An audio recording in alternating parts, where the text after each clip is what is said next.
সালামু আলাইকুম।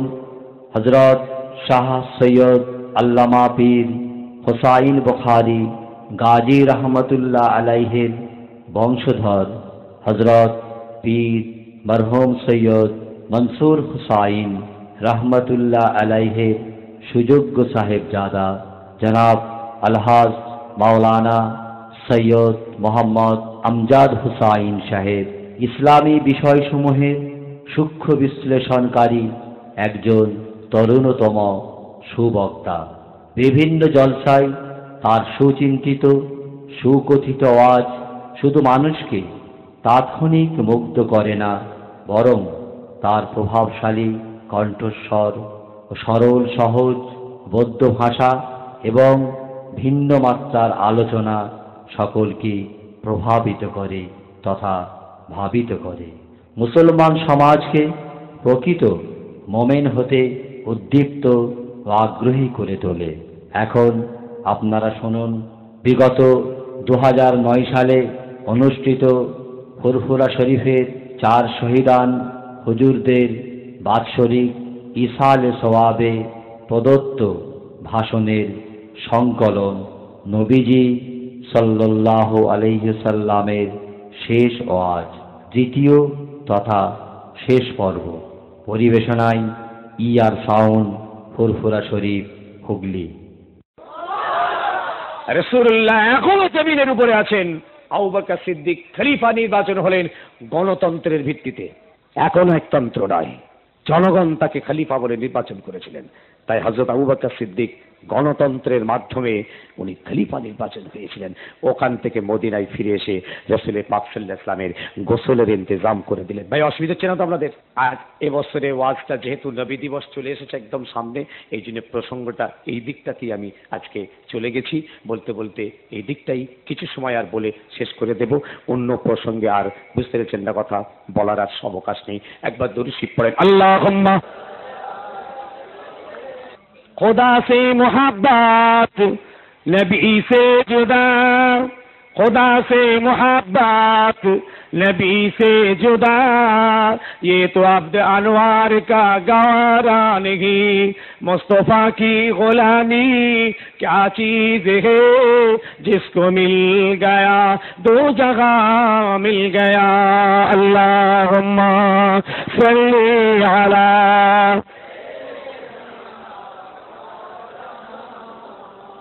वाला आले सय्यदीना। ये राज खुदाई है, अगियारो क्या समझेंगे, अल्लाह तू देता है मिलता है मोहम्मद से। अल्लाहुम्मा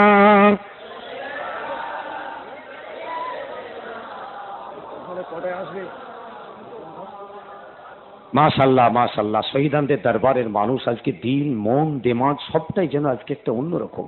গত বছর ওয়াজ করেছিলাম এবং ওয়াজের আমার হেডিং ছিল শহীদ হতে এসেছেন না শহীদ করতে এসেছেন। প্রসঙ্গ কিন্তু আজকে একদম নেই, টোটাল চ্যাপ্টার ক্লোজড। আর ও কথা বোঝাতে গিয়ে অনেক অনেক কড়া কথা হয়েছে, আজকে কিন্তু আর ওই জায়গায় নেই। জি, আমি নবী পাক সাল্লাল্লাহু আলাইহি ওয়াসাল্লামের ওয়াফাতের দিকটা নিয়ে এসেছি। জি, আপনারা রাসূলের মানুষ, রাসূলের উম্মত, পাগল মানুষ আপনারা। নবী পাক সাল্লাল্লাহু আলাইহি ওয়াসাল্লামের গোসলের ইন্তজাম শুরু হয়ে গেল। গোসল দেবেন, হযরত আলী গোসল দিচ্ছেন। ভাই সাহেব, আলী কারিমুল্লাহ বাজি গোসল দিচ্ছেন রাসূলুল্লাহ, বুঝতেছেন? জামাই তো, শুধু জামাই না, ওই জামাই না যেমন আপনার আমার জামাই, ওই জামাই না, যে আলী নিজের একদম। আলী গোসল দেবেন, সাহাবায়ে কেরামরা সব চারদিকে দাঁড়ালেন। দুজন সাহাবী পানি দিচ্ছেন, আর একজন হযরতে আব্বাস নবী পাককে আস্তে আস্তে এরকম করে শরীরটাকে চেষ্টা করছেন ঘোরাবার। হযরত আলী গোসল দিচ্ছেন। সমস্ত সাহাবায়ে কেরামদের চোখে কিন্তু কাপড় বাঁধা আছে, বুঝতে পারলেন?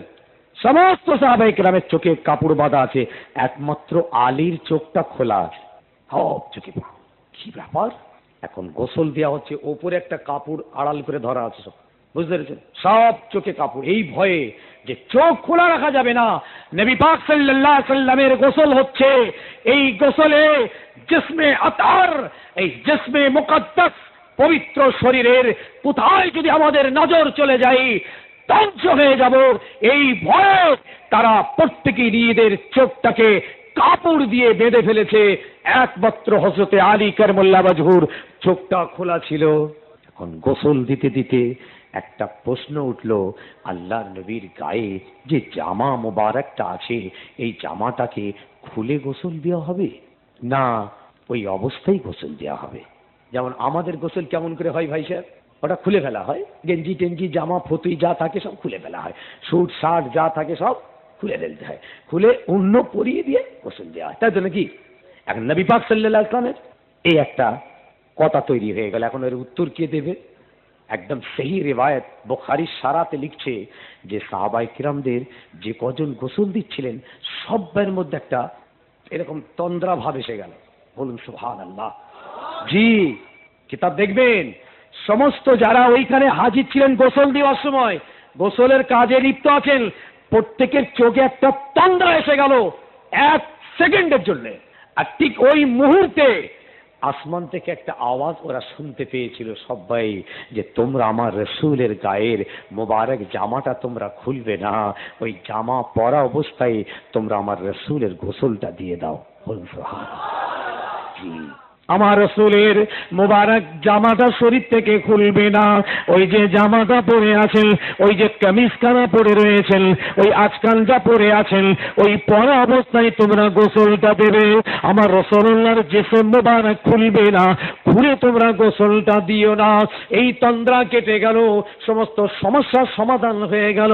তাই নবী পাকের গায়ে জামা রাখা অবস্থায় গোসলটা হযরত আলী দিয়েছিলেন। ভাইরা আমার, বাপের আমার, ও যুবক জওয়ানের আমার, গোসল দেওয়া হয়ে গেল, কাফনটা পরিয়ে দেওয়া হলো, আল্লাহর হাবিবের মোবারক শরীরের কাফন পরিয়ে দেওয়া হয়েছে। এইবার আমার নবী পাকের কবরটা কোথায় হবে? কেউ বলছেন জান্নাতুল বাকিতে নবী পাকের কবর হবে, কেউ বলছেন মদিনার জান্নাতুল মক্কার মুআল্লাতে আমার রাসূলুল্লাহর আর কবরটা হবে, কেউ বলছেন না। এইরকম বিভিন্ন মতামত তৈরি হয়ে গেছেন সাহাবাদের ভিতরে যে নবী পাকের কবরটা কোন জায়গায় করা হবে। ওই সময় আমার আবু বকর সিদ্দিক রাসূলুল্লাহর একটা হাদিস পড়ে তাদের শুনিয়ে দিয়েছিলেন, সামিতু মিন রাসূলিল্লাহি সাল্লাল্লাহু আলাইহি ওয়াসাল্লাম মা কাবাযাল্লাহু নাবিয়ান ইল্লা ফি মাওযাইল্লাযী ইউহিব্বু আন ইউদফিনা ফীহি ইদফিনু ফি মাওযাই ফিরাশি। ওগো তোমরা শুনে রাখো, আমি রাসূলুল্লাহকে কথা বলতে আমি নিজে কানে শুনেছি। হযরত আবু বকর সিদ্দিক যখন হাদিসটা বর্ণনা করছেন, এই শাহাদাতের আঙ্গুলটা নিজের কানের দিকে ইশারা করে করে বলেছেন, আমি নিজে কানে আমি রাসূলকে বলতে শুনেছি, মা কাবাযাল্লাহু নাবিয়ান ইল্লা ফি মাওযাইল্লাযী ইউহিব্বু আন ইউদফিনা ফীহি ইদফিনু ফি মাওযাই ফিরাশি। আল্লাহ পাক ওই নবীদের রূহটা ওই জায়গা ছাড়া কবজা করেন না যে জায়গাটা নবীরা চায় যে তাদের কবরটা ওই জায়গায় হবে। অর্থাৎ নবীরা যে জায়গায় কবর হবে পছন্দ করেন, ওই জায়গাতে আল্লাহ পাক তাদের মওত দেন। অতএব আমার রাসূলুল্লাহর মওতটা যে বিছানার উপরে হয়েছে, যে ঘরের ভিতরে হয়েছে, তোমরা আমার রাসূলুল্লাহর মাজার কবরটা ওই বিছানার উপরেই তোমরা করো। যে রওজা আমরা দেখছি, এই রওজাটা কোথায়? ওটাই তো হুজুরের ঘর, ওই ঘরেই হুজুর থাকতেন, ওই বিছানার উপরে রাসূল আরাম করতেন।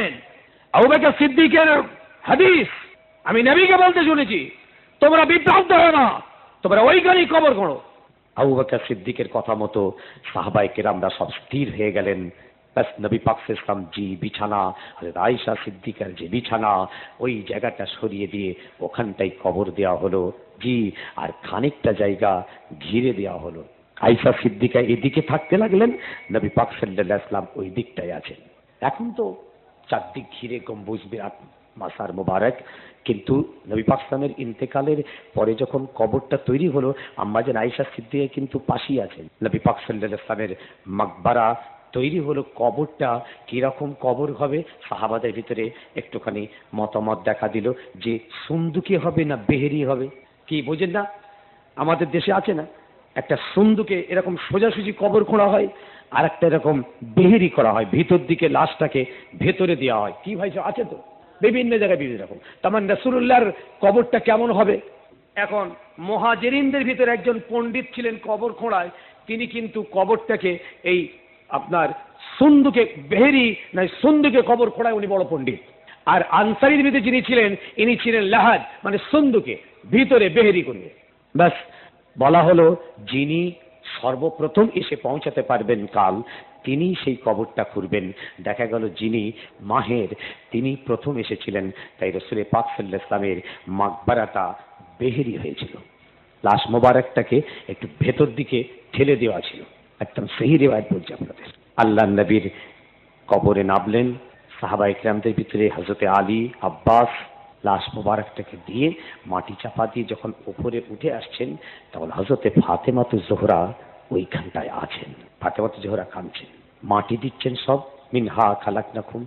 আর এটাও বলে দিই, জানাজার নামাজ নবী পাক সাল্লাল্লাহু আলাইহি ওয়াসাল্লামের কেউ ইমাম হয়নি। আল্লাহ রসুলের কি ইমাম হবে? বাপ বলেন কি ইমাম হবে? এই আমার রসুল্লাহ আবার কি ইমাম? নবী তো ইমাম, দুনিয়ার ইমাম, আখিরাতের ইমাম, জান্নাতের ইমাম, কিয়ামতের ময়দানের ইমাম। তা রসুল তো ইমাম, তার আবার ইমাম কে হবে?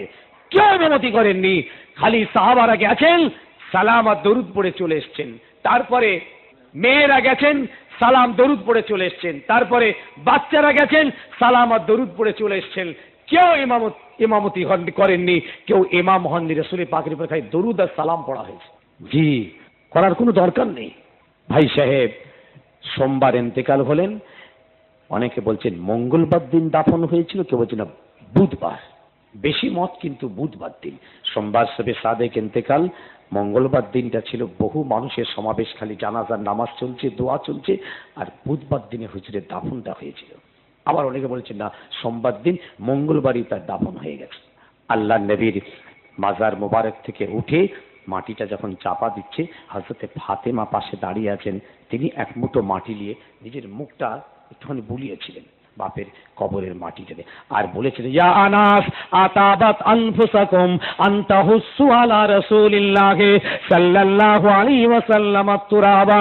আয় আনাস, তোমাদের মনটা এত নরম কঠিন হয়ে গেল, তোমাদের দিলটা কি এত কড়া হয়ে গেল যে তোমরা আমার বাপে কবরের উপরে মুঠো মুঠো মাটি দিচ্ছ?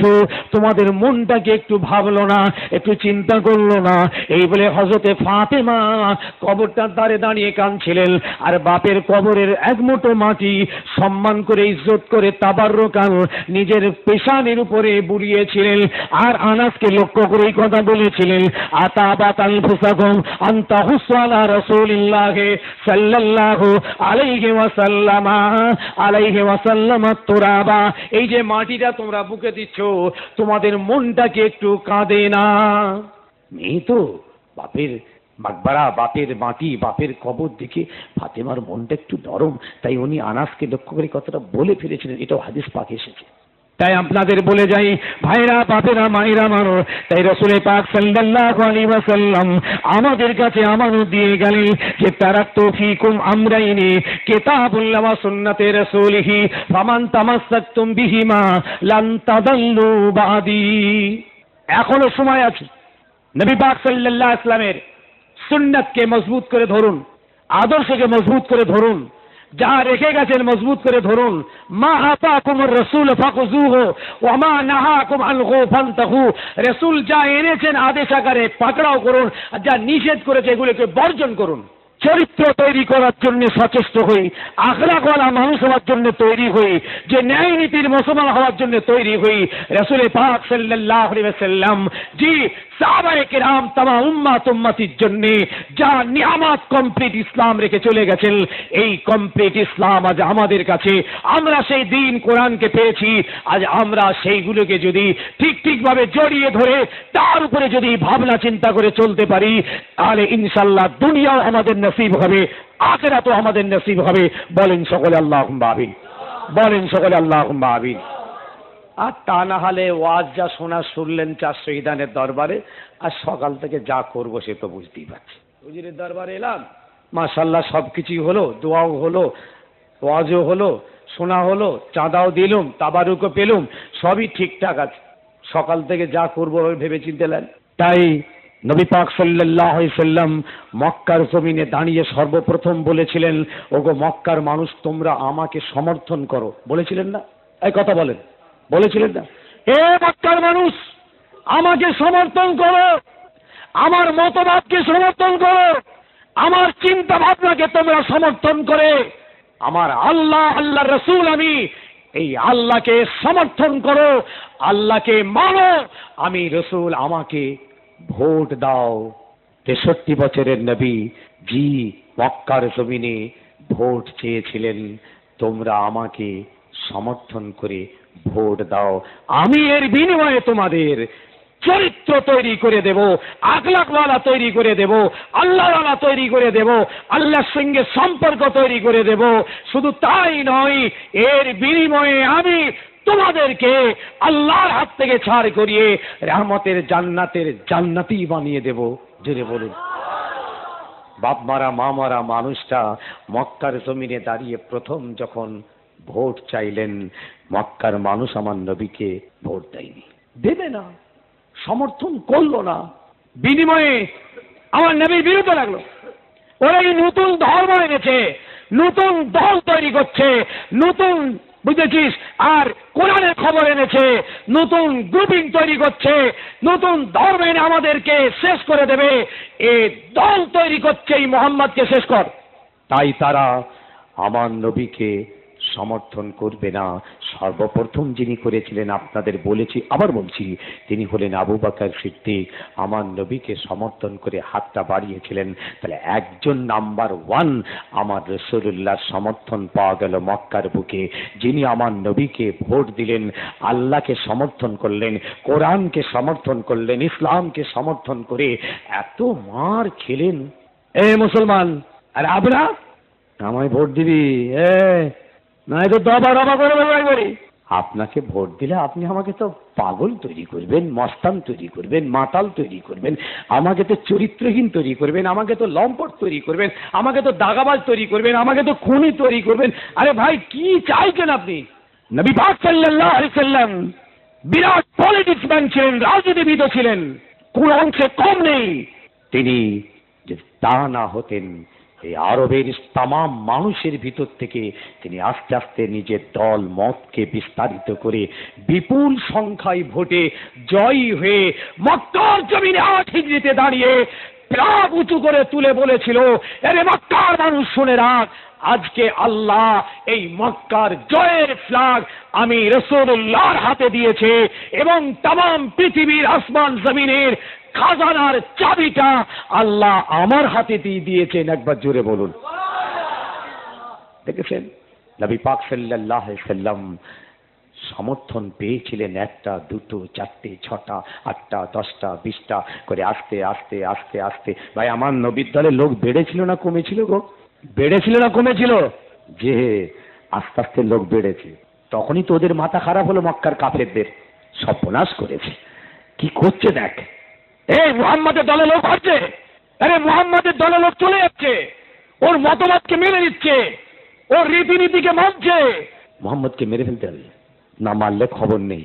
তারা ছিল কাফের, তারা ছিল মুশরিক, তারা ছিল বেঈমান, তারা ছিল নাস্তিক, তারা ছিল ইহুদি, তারা ছিল নাসারা। তাই তারা আমার রাসূলের মতবাদকে মানবে না, তাই আমার নবীকে মারার জন্য তারা তৈরি হয়েছিল। কিন্তু আল্লাহ বলে, আমার হাবিব, আমি হকের সঙ্গে আছি, তুমি হক নবী, তুমি সত্য নবী, তুমি ন্যায় নবী, আমি আল্লাহ তোমার সঙ্গে আছি, আমার সাহায্য হকের সঙ্গে আছে। এই রাসূল, তুমি চিন্তা করো না, তুমি হকের কথা বলে যাও, সত্যের কথা বলে যাও, ন্যায়ের কথা বলে যাও, আমি আল্লাহ আমি তোমার সঙ্গে রইলাম। বলুন সুবহানাল্লাহ, আরো জোরে বলেন সুবহানাল্লাহ, নারে তাকবীর। ভাববেন, যারা ইসলাম এনেছিল, রাসূলকে রাসূল বলেছিলেন, এরা ওই আল্লাহ দলে পড়ে নয় চলো নবীকে নবী বলে কলমা পড়ি, জি না, রাসূলকে ভালো করে ফলো করেছে, আল্লাহর নবীর কথাবার্তাগুলো তারা রিসার্চ করেছে, ভাবনা চিন্তা করে, নিজেকে ভাবিয়ে ভাবিয়ে চিন্তা করে ফিকির করে ইসলামের গুরুত্ব বুঝতে পেরেছিল, কোরআনের গুরুত্ব বুঝতে পেরেছিল, কোরআনের বুঝেছেন দায়িত্ব, কোরআনের সত্যতা বুঝতে পেরে তখনই তারা রাসূল পাকের হাতে হাত দিয়ে কলমা পড়ে মুসলমান হয়েছিল। একবার জোরে বলুন, আর একটু জোরে বলেন। আপনাকে ভাবতে হয়নি, বিনা ভাবনাই মুসলমান, অটোমেটিক কোরআন পেয়ে গেছে। মায়ের পেট থেকে পড়ি সঙ্গে সঙ্গে আজান শুনেছেন, এই আজান দে আজান দে, আরে বাপরে বাপ, কি তেজের ইমানদার মুসলমান হয়েছে দুনিয়ায়, আজান দে। হ্যাঁ, আল্লাহু আজান দিল, বাচ্চা অবস্থায় আজান শুনেছেন আর এখন আজান শুনে পালাচ্ছে। হয়েছিল না হয়নি? মায়ের পেট থেকে আসার পরই আজান শুনিয়ে দিয়েছে, আজান শোনা আগে।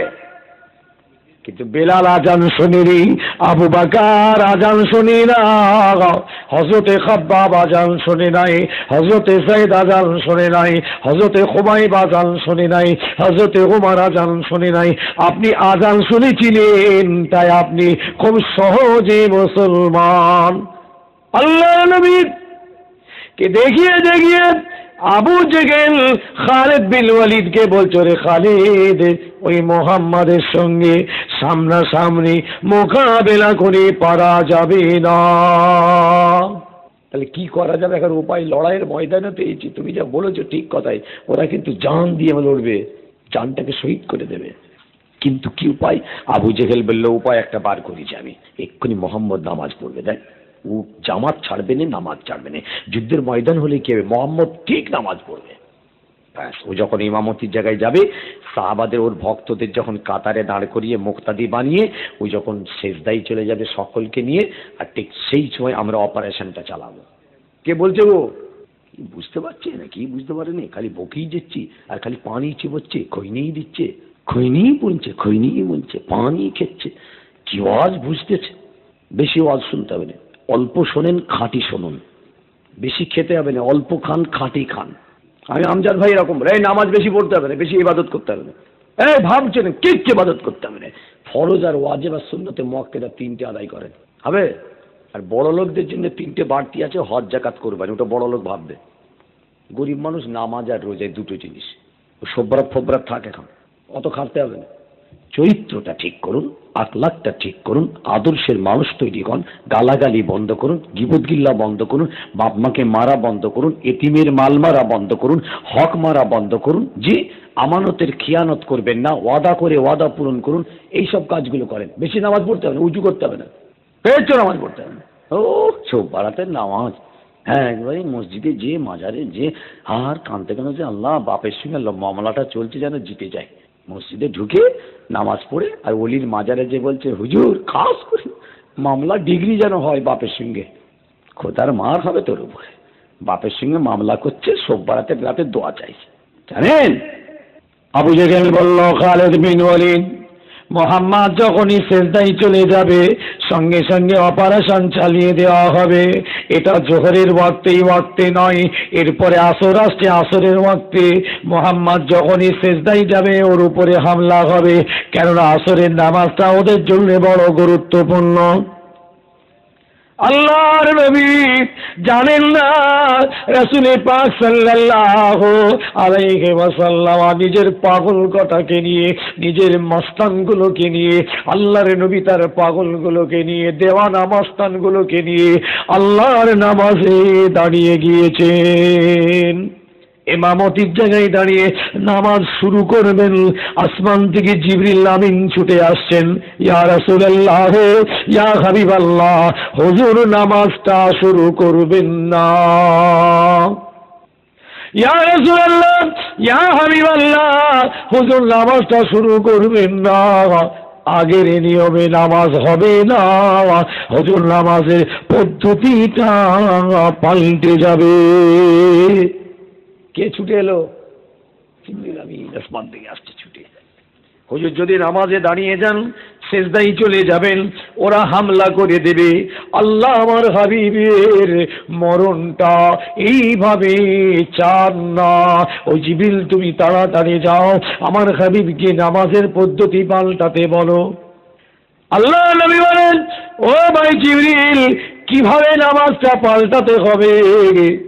জিবরিল আমিন বলেন, ইয়া রাসূলুল্লাহ, ইয়া হাবিবাল্লাহ, হুজুর আপনার যত পিছনে মুসল্লি আছেন এদের দুটো ভাগে আপনি ভাগ করে ফেলুন। একটা ভাগকে নিয়ে আপনি নামাজে দাঁড়ান, আর একটা ভাগকে আপনি দুশমনদের সামনে মোকাবেলার জন্য দাঁড় করিয়ে দিন। বুঝতে পারলেন না? সামনে আর পিছনে। ভাইরা, বাপের আমার, যুবক জওয়ানের আমার, আল্লাহর নবী বলছেন, ভাই জিবরিল কি ব্যাপার, কেন এমন করে জিবরিল আমিন বলেন আল্লাহর হুকুম, হুজুর আপনি দুটো ভাগে ভাগ করুন, একটাকে নিয়ে আপনি পিছনে দাঁড়াবেন, আপনার পিছনে 1 রাকাত নামাজ পড়বে, 1 রাকাত নামাজ পড়ে নিয়ে এরা সামনে আবার চলে গিয়ে দুশমনদের সামনে দাঁড়িয়ে যাবে। ইয়া রাসূলুল্লাহ, আগের জামাতটা আবার আপনার পিছনে এসে 1 রাকাত নামাজে দাঁড়িয়ে যাবে, এদের 1 রাকাত নামাজ হবে, এরা ফিরে গিয়ে সামনে দাঁড়িয়ে যাবে, সামনেরটা এসে আপনার পিছনে দ্বিতীয় রাকাতের জন্য দাঁড়িয়ে যাবে। ইয়া রাসূলুল্লাহ, আপনি ইন্তজার থাকবেন, এটা দ্বিতীয় রাকাত নামাজটা পড়ে নিয়ে আবার সামনে চলে যাবে, সামনেরটা এসে আপনার পিছনে দ্বিতীয় রাকাতে দাঁড়িয়ে যাবে। ইয়া রাসূলুল্লাহ, এদেরকে নিয়ে আপনি সালামটা ফেরাবেন, আল্লাহ পাক আপনার এই নামাজ কবুল করে নেবেন। ভাই জিবরিল, এরকম নামাজ কেন? এই তো কখনো পড়িনি। আল্লাহ পাক এরকম কেন নামাজের খবর দিলেন? এই কোন নামাজ? এই কি নামাজ? সামনে পিছনে, আগে পিছনে, কি ব্যাপার? জিবরিল আমিন বলছেন, ইয়া রাসূলুল্লাহ, ইয়া হাবিবাল্লাহ, হুজুর আপনি জানেন না, এই আবু জেহেলের দলেরা পরামর্শ করেছে আপনি যখন ইমামতি করবেন, যখন সিজদায় চলে যাবেন, ইয়া রাসূলুল্লাহ, ওরা আপনার উপরে হামলা করবে, এই পরামর্শ করেছে। আল্লাহ পাক চান না আপনার মরণটা ওইভাবে হয়ে যাবে, তাই আল্লাহ পাক নামাজের পদ্ধতি পাল্টে দিয়ে আবু জেহেলের হাত থেকে আপনাকে নাজাত দিয়ে দিয়েছেন। হুজুর তাড়াতাড়ি দুটো ভাগ করে ফেললেন, একটাকে নিয়ে দাঁড়িয়ে গেল, একটাকে সামনে দাঁড়িয়ে করিয়ে দিলেন। হুজুর এখানে দাঁড়িয়ে কে 1 রাকাত নামাজ পড়ে এরা চলে গেল, ওরা এসে আবার 1 রাকাতে দাঁড়ালো, এরা 1 রাকাত পড়ে গেল, ওরা এসে 2 রাকাতে দাঁড়ালো। ক্রসিং নামাজ, এটাকে বলা হয় সালাতুল খৌফ, যুদ্ধের ময়দানের জন্য এই নামাজ। আপনার ঘরে হবে না, আপনি খানিকটা 1 রাকাত পড়ে একবার দেখেছি, একটা এইরকমই নামাজ পড়ে, তো দেখেছেন? নামাজ দেখেছেন আপনারা? মুসলমানের নামাজ পড়া দেখেছেন? সালাতুল খৌফ, যুদ্ধের ময়দানের নামাজ। ব্যাস, নবী পাক নামাজ চালু করে দিয়েছেন, ক্রসিং নামাজ শুরু হয়ে গেছে, নামাজ চলছে। আবু জেহেলের দলেরা চোখ বার করে তাকিয়ে দেখছে, সর্বনাশ, এই কোন নামাজ পড়ছে মোহাম্মদ, দেখ, যা কখনো হয়নি, তাই এই কোন নামাজ রে? হ্যাঁ, এই তো মাথা খারাপ, দেখ কি করতেছে, জোহরের ওয়াক্তে কিরকম পড়লো, এবার আসরের ওয়াক্তে কিরকম নামাজ পড়ছে। হযরতে খালিদ বিন ওয়ালিদ চোখ মেলে তাকিয়ে আছেন, আবু জেহেলও দেখছে, আরো সৈন্যরা রাসূল পাকের নামাজ পড়া দেখছেন। আবু জেহেল বলেছিল, খালিদ বিন ওয়ালিদ শুনে দাও, এ খালিদ বিন ওয়ালিদ, ওই মুহাম্মাদের নামাজ পড়া তো এরকম করে দেখার কোনো দরকার নেই, চিন্তা করার দরকার নেই। শুনে রাখ, মুহাম্মদ আমাদের গোপন খবরটা জেনে ফেলেছে, জেনে ফেলার কারণে নামাজটা পাল্টে দিয়েছে। ওরে মুহাম্মদ হলো 1 নম্বর জাদুকর। বলুন নাউজুবিল্লাহ, বলুন নাউজুবিল্লাহ। ও জাদুর দ্বারা জেনেছে, সেই জন্যই নামাজ পাল্টে দিয়েছে। কিন্তু যেটা আমি আজকে বলতে চাইছি, ভাবনা চিন্তা না করলে পরে গুরুত্ব ইসলামের আপনি বুঝতে পারবেন না। ওয়াজ শুনলে হবে না, আওয়াজ শুনলে হবে না, নকল শুনলে হবে না, কায়া আকৃতি দেখলে হবে না। ভাইয়েরা, বাপেরা, একটু ভাবনা চিন্তা করুন। আজ আমি ছোট ভাই হিসাবে বলে যাচ্ছি, একটু যদি ফেকেলে করেন, খানিকটা সময় যদি দিন ইসলামের জন্য একটু ভাবনা চিন্তা করেন, সিরাতাল মুস্তাকিমের রাস্তাটা আপনাদের জন্য নসিব হয়ে যাবে। ভাইয়েরা, খালিদ বিন ওয়ালিদ আবু জেহেলকে বলেছিল, ও আবু জেহেল, শুনি রাখ, তুই পাগল বলতে পারিস, মোহাম্মদকে জাদুকর বলতে পারিস, তুই মোহাম্মদকে মৃত্যুক ভণ্ড বলতে পারিস, কিন্তু আমি খালিদ বিন ওয়ালিদ ওই মোহাম্মদের নামাজ পড়ার পদ্ধতি আমি দেখে দেখে ভেবে চিন্তা ভাবনা করতে করতে, কেন মোহাম্মদ নামাজ পাল্টে দিল, কেন মোহাম্মদ আসরের ওয়াক্তে নামাজ পাল্টালো, এই ভাবনা চিন্তা করতে করতে আমি যেটা বুঝতে পেরেছি, মোহাম্মদুর সত্য, মোহাম্মদুর রাসূলুল্লাহ। জোরে বলেন, ও সত্য মোহাম্মদুর রাসূলুল্লাহ। ও আবু জেহেল, শুনে রাখ, মোহাম্মদ যদি সত্য নবী না হবে, আমাদের গোপন খবরটাও কখনোই জানতে পারতো না, ও নামাজ কখনোই পাল্টাতে পারতো না। ওর খোদা ওকে জানিয়ে দিয়েছে, ওর আল্লাহ ওকে জানিয়ে দিয়েছে। শুনে রাখ, আমি ওই মোহাম্মদকে মোহাম্মদুর রাসূলুল্লাহ বলি ঈমান এনে মুসলমান হয়ে গেলাম। কেউ বলেনি কলমা পড় যে, আর ওর কানে কেউ আজানও দেয়নি ছোটবেলায়। ওর বাপ দাদা মুসলমান নয়। সেই খালেদ বিন ওয়ালিদ কিভাবে ঈমান আনলো বলেন বলেন? নবী পাক সাল্লাল্লাহু আলাইহি ওয়াসাল্লামের নামাজের পদ্ধতি পাল্টে যাওয়া দেখে খুব ভাবছিলেন। এই ভাবতে ভাবতে চিন্তা করতে করতে বাবা ইসলামের গুরুত্ব, কোরআনের গুরুত্ব, শরীয়তের গুরুত্ব, ইসলামের গুরুত্ব, আল্লাহর নবীর সত্যতা উপলব্ধি করতে পেরেছিলেন, বুঝতে পেরেছিলেন। যখনই অনুভব করেছে সঙ্গে সঙ্গে হাতটা বাড়িয়ে দিয়েছেন, ইয়া রাসূলুল্লাহ, ইয়া হাবিবাল্লাহ, আমি আপনাকে মুহাম্মাদুর রাসূলুল্লাহ বলে মেনে নিলাম। জানেন, আপনি তো সস্তায় মুসলমান, ওরা মার খাওয়া মুসলমান। ঘর হারা, ছেলে হারা, বিবি হারা, বাপ হারা, মা হারা হয়ে রসুল পেয়েছিলেন।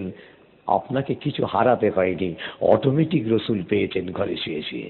সেই জন্যই তো আজকে রসুলের কোনো কদর নেই, ইজ্জত নেই, রসুলের কোনো মহব্বত নেই, সুন্নাতের কোনো দাবেদারি নেই। লজ্জা আমাদের। জি, মার খায়নি ওরা। মার খেয়ে যে জিনিস পায় সেই জিনিসের কদর হয়। আমরা তো ঘরে শুয়ে শুয়ে আমরা নবীর উম্মত, শেষ জামানা নবীর উম্মত। যেমন ওয়াজ করতে করতে মৌলানা সাহেবরা ওয়াজ করেছিলেন যে আল্লাহর নবী গরিবীকে পছন্দ করেন, গরিবী অবস্থায় মরতে চেয়েছেন, গরিবদের সঙ্গে কিয়ামতের মাঠে উঠতে চেয়েছেন। ওয়াজ শুনে নিয়েছে। শুনে নিয়ে গরিব যারা ছিল, রিক্সাওয়ালা, ভ্যানওয়ালা, ঠেলাওয়ালা, খেটে খাওয়া মজদুর, অনেক গরিব ভাই আমার আছেন, ওরা সকালবেলা চায়ের দোকানে গেছে, বলে এই শোন, কালকে ওয়াজ শুনেছিস তো? কি শুনলে? হুজুর কি বললে?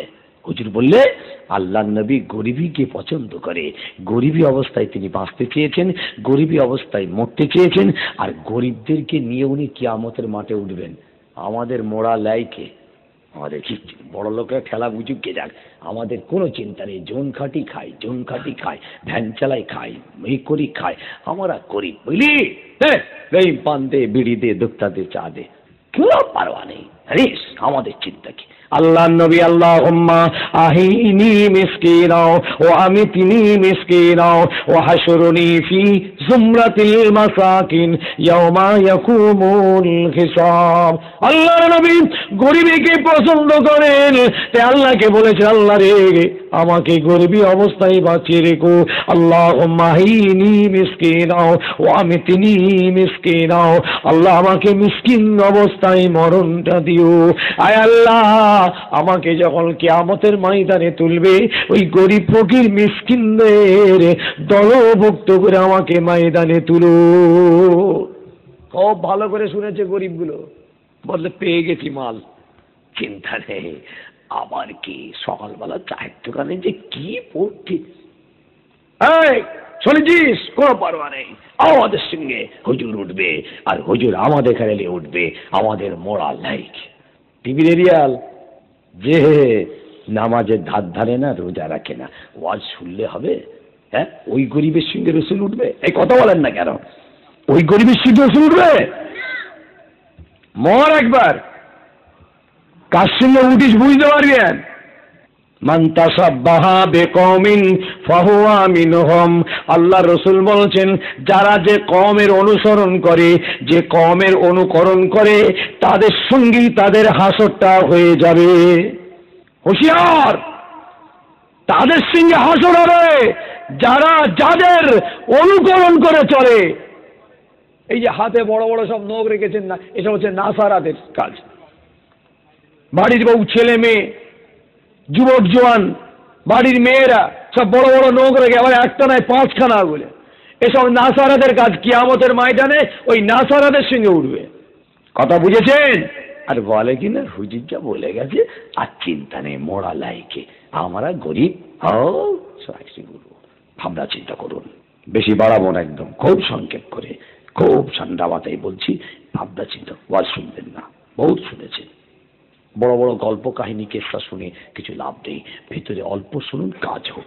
ভাইরা বাপের আমার, ছেলে চোখ না, যুবক জোয়ানেরা, মায়েরা বোনেরা আমার, তাই আপনাদের বলে যাই, হযরত আলী কারামাল্লাহু ওয়াজহু একটা মুসাফিরকে 3 দিন ধরে নিজের বাড়িতে নিয়ে গেছিলেন। ভাইরা আমার, এই মুসাফিরটা একজন মক্কার আর একজন ইহুদি, ঈমান আনে নাই, তখনও মুসলমান হয় নাই। সে খালি আল্লাহর নবীকে নিজে চোখে দেখবার জন্য মসজিদে হারামে সে বসেছিল। 3 দিন ধরে আল্লাহর নবীকে দেখতে চাইছে, বুঝতে চাইছে, কিন্তু চিনতে পারছে না, বুঝতে পারছে না, কাউকে ভয়ও জিজ্ঞাসা করছে না। গোপনে গোপনে আল্লাহর হাবিবকে একবার নিজে চোখে দেখতে চেয়েছে, এই জন্য নিজের বাড়ি ছেড়ে দিয়ে মসজিদে হারামের একধারে কোণে বসে আছে। ভাই আমার, হযরত আলী নামাজ পড়ে বেরিয়ে যাবেন, এশার ওয়াক্তে দেখে একজন বিদেশি বসে আছেন। হযরত আলী তাকে সঙ্গে করে বাড়িতে নিয়ে গেলেন, খাওয়া দাওয়া করে থাকার ব্যবস্থা করালেন। আলী কারামাল্লাহু ওয়াজহু জিজ্ঞেস করলেন না, ভাই তোমার নাম কি, কোথা বাড়ি? আর ইনিও বললেন না, ভাই আপনি কে, কোথায় নিয়ে যাচ্ছেন? ভালো করে বুঝবেন, কেউ কাউকে জিজ্ঞেস করেনি। একটা কিরম সাদাসিধে লোক দেখেন, একটা বিদেশি লোক বসে আছে, ঘরে নিয়ে গেছে, জিজ্ঞেস নেই, পড়া নেই, কোথাকার লোক, কি খবর না খবর। ভাই পারবো আমরা? করবো কি?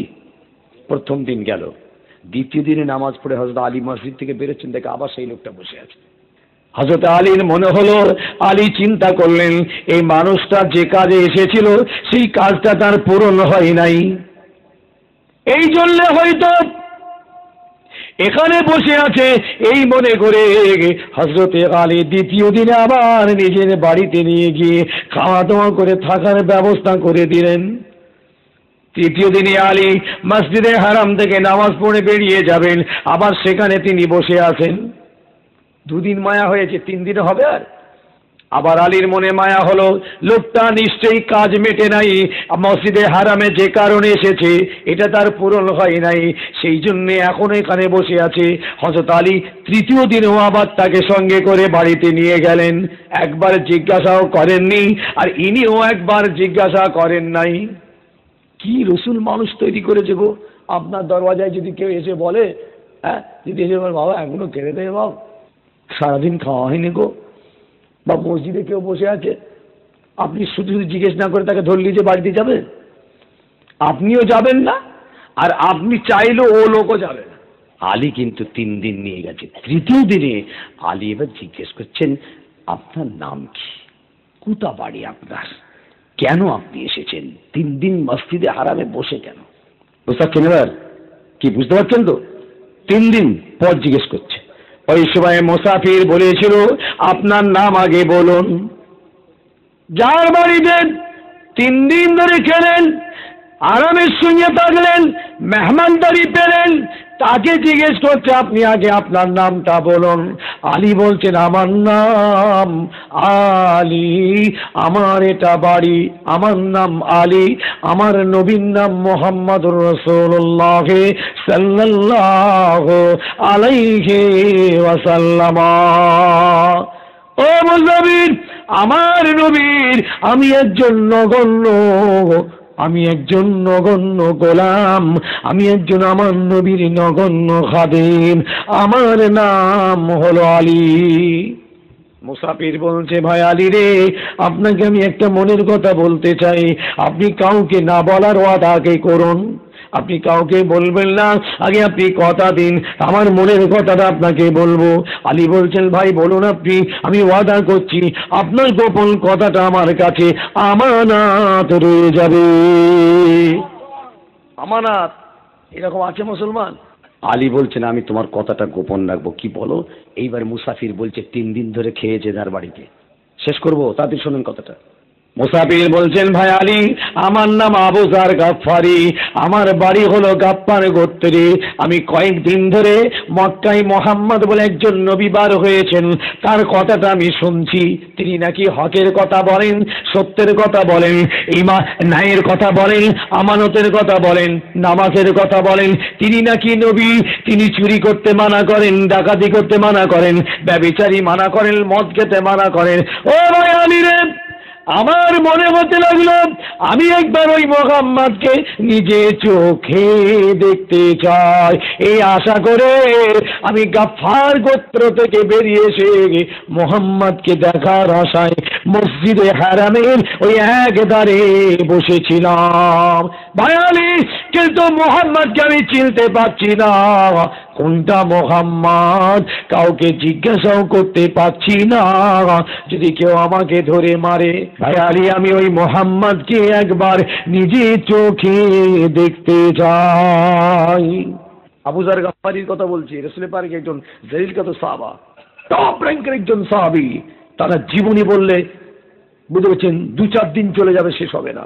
আবু যার গাফফারি, ইনি ইসলাম আনছেন। এবার দেখেন, আমি একবার দেখতে চাই আপনি মোহাম্মদের একজন নগণ্য গোলাম হয়ে, নগণ্য খাদেম হয়ে, আপনার মনে যদি এত মায়া হয়, এত দয়া হয়, এত ভালোবাসা থাকে, একজন বিদেশি, পরদেশি, বিদেশি মুসাফিরের খোঁজ খবর না নিয়ে, তার ঠিকানা না নিয়ে, তাকে বাড়িতে 3 দিন এনে আপনি যদি মেহমানদারি করতে পারেন, ও ভাই আলী, আপনার মনে যদি এত মায়া হয়, এত দয়া হয়, এত ভালোবাসা হয়, তাহলে মুহাম্মদুর রাসূলুল্লাহর মনে কতই না মায়া রয়েছে, কতই না দয়া রয়েছে, কতই না ভালোবাসা রয়েছে। ভাই আলী, আমি ওই মুহাম্মদকে মুহাম্মদুর রাসূলুল্লাহ বলে মেনে নিলাম। আরেকটু জোরে বলুন, নারে তাকবীর, নারে তাকবীর। আমি মেনে নিলাম। কেউ বলেছিল আবু যার গাফফারি কি মানানো? কি শুনলেন? কেউ বলেছে কি? কথা বলেন না কেন? আলী একজন নগণ্য গোলাম, ওই মোহাম্মদের নগণ্য খাদেম হয়ে আলীর মনে এত মায়া, আমাকে 3 দিন মসজিদে হারাম থেকে তুলে নিয়ে এলো। একজন বিদেশি মুসাফির, কোনো ঠিকানা জানে না, খবর জানে না, 3 দিন আমাকে তুলে এনে মসজিদে হারাম থেকে নিজের বাড়িতে যে মেহমানদারি করেছে, এ ভোলার নয়। এর মনে যদি এত মায়া হয়, মোহাম্মদের গোলামের মনে যদি এত দয়া হয়, তাহলে মোহাম্মদের মনে কত মায়া আছে। এই ভাবনা ভাবতে ভাবতে, এই কথা চিন্তা করতে করতে, এটা ফিকির করতে করতে ইসলামের সত্যতা, রসুলের সত্যতা, কোরআনের গুরুত্ব, ইসলামের গুরুত্ব উপলব্ধি হয়ে গিয়েছে। এই উপলব্ধি করে ইসলামের গুরুত্ব বলতে পেরে হযরতে আবু যার গাফফারি ওইখানে হযরতে আলীকে বলছেন, আলী, আমি মুহাম্মদুর রাসূলুল্লাহকে মুহাম্মদুর রাসূলুল্লাহ বলে মেনে নিলাম। হকের জয়, সত্যের জয়, ন্যায়ের জয়। ইতিহাস খুলে দেখেন, যারা অন্যায় করেছে, যারা জুলুমবাজি করেছে, যারা বেঈমানি করেছে, যারা বেইনসাফি করেছে, এদের জয় নেই, এরা ধ্বংস। দেখতে যদিও মনে করেন এরা এদের জয় হয়েছে, কিন্তু বাস্তবে তারা ধ্বংস। মূসার সঙ্গে ফেরাউনের লড়াই হলো, ইব্রাহিমের সঙ্গে নমরুদের লড়াই হলো। ভাই সাহেব, এই লড়াইয়ের ময়দানে আল্লাহ আমার মূসাকে জয় দিয়েছিলেন। কাকে দিয়েছিলেন? এই জোরে বলেন।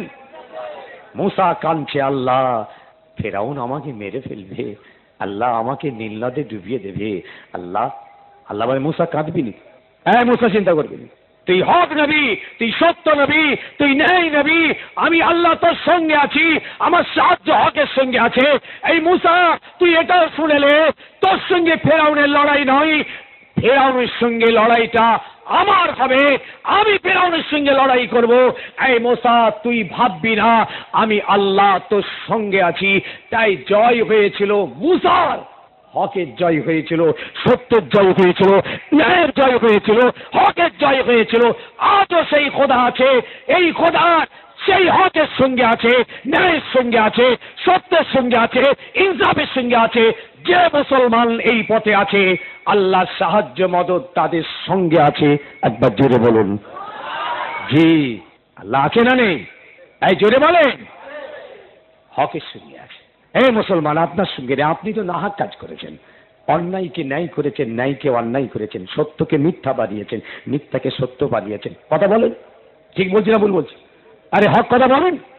আমরা তো ন্যায়কে অন্যায় বানিয়েছি, অন্যায়কে ন্যায় বানিয়েছি, সত্যকে মিথ্যা বানিয়েছি, মিথ্যাকে সত্য বানিয়েছি, আরে ইনসাফকে বেইনসাফি তৈরি করেছি, বেইনসাফকে ইনসাফ তৈরি করেছি, করে দল তৈরি করে, পার্টি তৈরি করে, পঞ্চায়েত তৈরি করে, বুঝেছেন, কাগজ তৈরি করে, থানা তৈরি করে, সমস্ত ক্ষমতা তৈরি করে একটা হকদারের হককে নাহক তৈরি করেছি, একটা নাহককে হক সাব্যস্ত করে পৃথিবীর জমিনে বুক ফুলিয়ে আছি। আল্লাহ আপনাদের সঙ্গে নেই, আল্লাহর সাহায্য আপনাদের সঙ্গে নেই, আল্লাহর মদদ আপনাদের সঙ্গে নেই, আল্লাহ আপনাদের সঙ্গে নেই। যারা এই জায়গায় আছে, নবী পাক সাল্লাল্লাহু আলাইহি ওয়াসাল্লাম হক কায়েম করে গেছেন, সত্য কায়েম করে। শোনেন ভাইদের বলছি, আবার রাসূল পাক সাল্লাল্লাহু আলাইহি ওয়াসাল্লামের দলে যখন লোক বাড়ছে, আস্তে আস্তে ভোটার বেড়ে গেল, রসুলের সমর্থন বাড়ছে, ব্যাস ওরা ক্ষিপ্ত হয়ে গেল, বলে সর্বনাশ, এ যা ফ্ল্যাগ তুলেছে, এ যা ঝান্ডা তুলেছে, এই ঝান্ডার নিচেই লোক যাচ্ছে, আর এই ঝান্ডা নামাতে হবে, এই ঝান্ডা মিটাতে হবে, এই ঝান্ডা শেষ করতে হবে। এই বলে আমার রসুলের পিছনে লেগে আল্লাহর নবীকে মক্কা থেকে তাড়িয়ে দিল। নবীকে মারার জন্যে তারা ঘর অ্যারেস্ট করলো, কিন্তু আল্লাহ বলছে, আমার হাবিব আপনি হক নবী, আমি আপনার সঙ্গে আছি। ওদের দ্বারাই ঘর অ্যারেস্ট হতে পারে, গোটা ঘর ঘেরাও হতে পারে, কিন্তু আমি আল্লাহ আপনাকে তাদের হাত থেকে বাঁচিয়ে নিয়েছি। তাই তাদের চোখের সামনে দিয়ে আল্লাহ আমার রসুলকে মক্কা থেকে মদিনার পথে বার করে নিয়েছিলেন। মক্কার ওই কাফেররা আমার রসুলকে দেখতেই পায়নি। বলুন সুবহানাল্লাহ। জি, রাতের বেলা যখন রসুল চলে যাচ্ছেন, মক্কার সব দুশ্মনগুলো রসুলকে ঘেরাও করে ফেলেছে। আবু জেহেল আর জিবরিল আমিনকে আমার নবী বলছেন, ভাই জিবরিল, ওরা তো আমাকে দেখতে পাবে, ওরা তো মারবে, এক্ষুনি মারবে আমাকে, কি করে যাব? জিবরিল আমিন বললেন, ইয়া রাসূলুল্লাহ, ইয়া হাবিবাল্লাহ, চিন্তা করবেন না, পেরেশান হবেন না, আপনি এই আয়াতটা পড়ুন, আয়াত পড়ে একটু ধুলোতে ফুঁক দিন, এই দম করে দিন ধুলোটা, একবার আপনি ওদের দিকে ছড়িয়ে দিন। আল্লাহ পাক এই আয়াতের বারকাতে ওদের চোখের ভিতর দিয়ে সামিন দিয়ে আল্লাহ আপনাকে পার করিয়ে নেবেন, ওরা আর আপনাকে দেখতে পাবে না। আল্লাহর নবী আয়াতে মোবারকটা পড়ে ওই ধুলোর উপরে দম করে একবার ওদের দিকে ছুঁড়ে দিয়ে জিবরিল আমিন এগিয়ে যায়, আবু বকর সিদ্দিকের সঙ্গে করে নিয়ে মক্কা থেকে বেরিয়ে যাচ্ছে।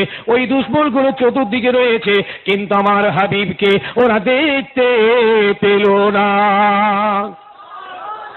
রসুলের দ্বারা সমর্থন বাড়ছে, তাই রসুলের বিরোধীরা যারা কাফের মুশরিক, এরা ক্ষিপ্ত হয়ে উঠে নবীকে দুনিয়া থেকে তুলে দেওয়ার জন্য প্রাক্রান্ত তৈরি করেছিল। ভাই সাহেব, আল্লাহর নবী মদিনায় চলে গেলেন। মদিনায় যে যুদ্ধ হচ্ছে, মক্কার মানুষ মদিনায় গেছেন, বদর ওহদ, আল্লাহ নবীকে মারবে। আমার নবী পাক সাল্লাল্লাহু আলাইহি ওয়াসাল্লাম সাহাবাদের কি শিক্ষা দিল, কি বলেছিল জানেন? সাহাবায়ে কেরাম, মোকাবেলায় আমরা যাচ্ছি, তবে খুব হুঁশিয়ার থেকো, কোনো বাচ্চাকে মারতে পারবে না, কোনো মহিলাকে মারতে পারবে না, কোনো বুড়োকে মারতে পারবে না, কারো তাবু জ্বালাতে পারবে না, কারো মালমাতা লুট করতে পারবে না। যদি এই যুদ্ধের ময়দানে, এই মোকাবেলায়, এই লড়াইয়ে যদি আল্লাহ আমাদের কামিয়াব করে, যদি জয় আমাদের হয়, খবরদার ওদের তাবুর উপরে ঝাঁপিয়ে পড়বে না, ওদের তাবু জ্বালিয়ে পুড়িয়ে দেবে না, ওদেরকে হত্যা কতল করবে না, ওদের ছেলে বাচ্চা মেয়েদের উপরে কোনো রকমের নির্যাতন করতে পারবে না। আমি রাসূল তোমাদের নিষেধ করে দিচ্ছি, তোমরা আমাকে সমর্থন করেছো, আমার আল্লাহকে সমর্থন করেছো, আল্লাহ রসুল তোমাদের সঙ্গে আছেন। জোরে বলুন। আর আজকে আমার মুসলমানদের হালত সব বললে আর কিছু থাকবে? তওবা তওবা, ঘর জ্বালিয়ে পুড়িয়ে বাড়ি থেকে বার করে তাকে গ্রাম তাড়া করে করে ও করে, আরে ওরা করুক গে যাক, অন্য জাত যারা আছে করুক গে যাক, আরে আর সব মুসলমানকে আমি বলছি আমার ভাইদের, এরা করে কি করে? এরা কি করলো সমাজে, কি করেছে? সমাজের মানুষগুলোকে তো শেষ করে ফেললো, জি, ইসলামকে জবাই করে ফেললো। চেয়ে দেখেন বাংলার জমিনে আজকে যে জায়গায় পৌঁছে গেছি, এত নোংরামিতে ডুবেছি। একটা ভাই একটা ভাইকে খুন করে দিচ্ছে, মার্ডার করে দিচ্ছে, তার ঘর বাড়ি লুট করে দিচ্ছে, তাকে শাসাচ্ছে, তার বাড়ির মেয়েদের উপরে শারীরিক নির্যাতন করছে, তার বাচ্চাদের কাছে মেরে ফেলছে, মায়ের পেটে লাথি মেরে বাচ্চা ডেলিভারি করে দিচ্ছে। এরা যদি মুসলমান না হয়ে কাফের মুশরিক বেঈমান হতো, কোনো কথা ছিল না। কিন্তু এরা মুসলমানের দাবি করে, এরা কলমাওয়ালার দাবি করে, এরা রাসূলের উম্মতের দাবি করে, আর এরা আজকের নোংরামিতে লিপ্ত হয়েছে আর বলে কিনা আমরা রাসূলের উম্মত। এ হারাম, এ রাজনীতি হারাম। রাজনীতি করুন, জায়েজ, আমাদের করতে হবে, রাজনীতি করার দরকার আছে, যার যেটা খুশি রাজনীতি করুন, কিন্তু যে রাজনীতি আপনি করছেন এটা হারাম। শরীয়ত এটা মানে না, কোরআন এটা মানে না, ইসলাম এটা মানে না, কোনো পক্ষে মানে না। যে আমি ভাইদের অনুরোধ করছি যে করুন, ও কাজ করবেন না। কিন্তু আল্লাহর নবী কি বললেন, বাবারা যুদ্ধে জয় হয়ে গেল, দুশমনরা পার হয়ে গিয়েছে। আল্লাহ নবী সাহাবারা বলেন, ইয়া রাসূলুল্লাহ, ইয়া হাবিবাল্লাহ, আল্লাহ আমাদের জয় দিয়েছেন, আল্লাহ আমাদের কামিয়াব দিয়েছেন, এখন ফ্ল্যাগ আমাদের হাতে, ঝান্ডা আমাদের হাতে, ইয়া রাসূলুল্লাহ আপনি অনুমতি দিন। ওরা আমাদের তাড়িয়ে দিয়েছিল, আপনাকে সমর্থন করার জন্য ওরা আমাদের মেরেছিল, ঘর বাড়ি ছাড়া করেছিল, ঘর বাড়ি জ্বালিয়ে দিয়েছিল, অত্যাচারের রোলার করেছিল। ইয়া রাসূলুল্লাহ আপনি একবার আমাদের অনুমতি দিন, ওদের জবাবটা দিয়ে দিন। আল্লাহ নবী বললেন, না বাবা, মেরো না, মারা যাবে না। আল্লাহ পাক আমাকে মারার জন্য পাঠান নাই, আল্লাহ আমাকে রাহমাতাল লিল আলামিন করে পাঠিয়েছেন। একটাও দেখাতে পারবেন না নবী পাক সাল্লাল্লাহু আলাইহি ওয়াসাল্লাম তাদের উপরে অত্যাচার করেছিল ক্ষমতা পেয়ে। যে ক্ষমতা পেয়েছিলেন রাসূল, মক্কার জমিনে যেদিন রাসূল ঢুকলেন 10,000 সাহাবা নিয়ে মক্কায় ঢুকেছেন রাসূলুল্লাহ। মক্কার মানুষরা থরথর কম্প, ভয়ে ভীতস্ত সন্ত্রস্ত হয়ে পড়েছে। আরে বাপ রে বাপ, 10,000 মানুষ নিয়ে মুহাম্মদুর রাসূলুল্লাহ সাল্লাল্লাহু আলাইহি সাল্লাম মক্কা বিজয়ী হচ্ছে, ঝান্ডা হাতে রয়েছে। এই জায়গায় আমাদের আর কোনো রেহাই নেই, আমাদের আর বাঁচার পথ নেই, আমাদের আজ নাজাতের পথ নেই। ওই দিন মক্কার মানুষরা, আমার মক্কার মানুষ সাহাবায়ে কেরামরা আমার নবীকে ঠিক এই কথাই বলেছিলেন, ইয়া রাসূলুল্লাহ আজকে তো আমাদের জয়, আপনি একবার অনুমতি দেন, হুজুর একবার অনুমতি দেন, ওদের জবাবটা দিয়ে দিই, হুজুর একবার বলেন, আপনি ওদের শায়েস্তা করে দিই।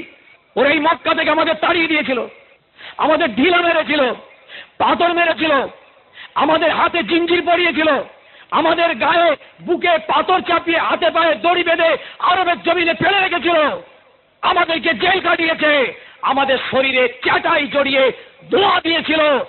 ইয়া রাসূলুল্লাহ বাপ হারা করে দিয়েছে, মা হারা করেছে, ঘর হারা, জন্ম হারা করে দিয়ে জন্মভূমি হারা করেছিল। আজ আমরা ক্ষমতায় ফিরে এসেছি। ইয়া রাসূলুল্লাহ আপনি একবার, হুজুর যদি একবার বলতেন বদলাটা নিয়ে এলাম। তো মক্কার খানায় কাবার সেহেনে ওই মাতাপের চত্বরে রক্তের গঙ্গা বয়ে যেত। নবী পাক সাল্লাল্লাহু আলাইহি সাল্লাম বলেছিলেন, না লা তাসরিব আলাইকুমুল ইয়াওমা ওয়া আনতুম তুলাকা। ও মক্কার মানুষেরা, ও আমার দেশবাসী ভাইরা, ও আমার প্রতিবেশী ভাইরা, তোমরা আমাকে পাগল বলেছিলে, জাদুঘর বলেছিলে, মৃত্যুক বলেছিলে, ভণ্ড বলেছিলে, কাজ্জাব বলে আমাকে তোমরা তাড়িয়ে দিয়েছিলে। আজ মক্কার জমিন এসেছি, মক্কা আমাদের হাতে, কাবা আমাদের হাতে, ফিরাক আমাদের হাতে, তোমাদের কোনো বদলা নেব না। আমি রাসূলুল্লাহ তোমাদেরকে মাফ করে দিলাম। বলুন সুবহানাল্লাহ। কি কত সুস্থ মস্তিষ্কে ঠান্ডা মাথার রাজনীতি করেছিলেন। তা না হলে মক্কার অত কঠিন কাফির মুশরিক বেঈমানরা আমার নবী পাকের সান্নিধ্যে আস্তে আস্তে আস্তে আস্তে এসে পুরো দল, গোটা মক্কা মদিনা রাসূলের দলে হয়ে গেল। যে আমার নবী পাক ইসলাম কত ঠান্ডা মাথায় চিন্তা ভাবনা করে, যে হ্যাঁ তাই আমার ভাইদের বাপেদের বলছি, ছোট ভাই হিসাবে করুন রাজনীতি, নোংরামো করবেন না। মার, দাঙ্গা, খুন খারাপি, মেরে লেওয়া, কেড়ে লেওয়া, শাসানো, এটা সেটা, অত্যাচার, মিথ্যে করে, দাগাবাজি করে, কোর্ট কাচারি, মামলা মোকদ্দমা করে আর হুজুরের এই ফালসাফে আসবেন যে বাহ, ভাবুন, একটু নিজেকে একটু ভাবান, আত্মসমীক্ষা করুন, অ্যানালাইসিস করুন, তাহলে আমরা হকটা বুঝতে পেরে যাব। বিসমিল্লাহির রহমানির রহিম। আয় আল্লাহ তাআলা, আমি तमाम গুনাহ হইতে তওবা করিতেছি। আস্তাগফিরুল্লাহ রাব্বি মিন কুল্লি যামবিন ওয়া আতুবু ইলাইহি। আশহাদু আল্লা ইলাহা ইল্লাল্লাহ ওয়াহদাহু লা শারীকা লাহু ওয়া আশহাদু আন্না মুহাম্মাদান আবদুহু ওয়া রাসূলুহু। লা ইলাহা ইল্লাল্লাহ মুহাম্মাদুর রাসূলুল্লাহ সাল্লাল্লাহু আলাইহি ওয়াসাল্লাম। বই এনেছে, চটি বই, চটি, 5 টাকা দাম, তার ওজন অনেক।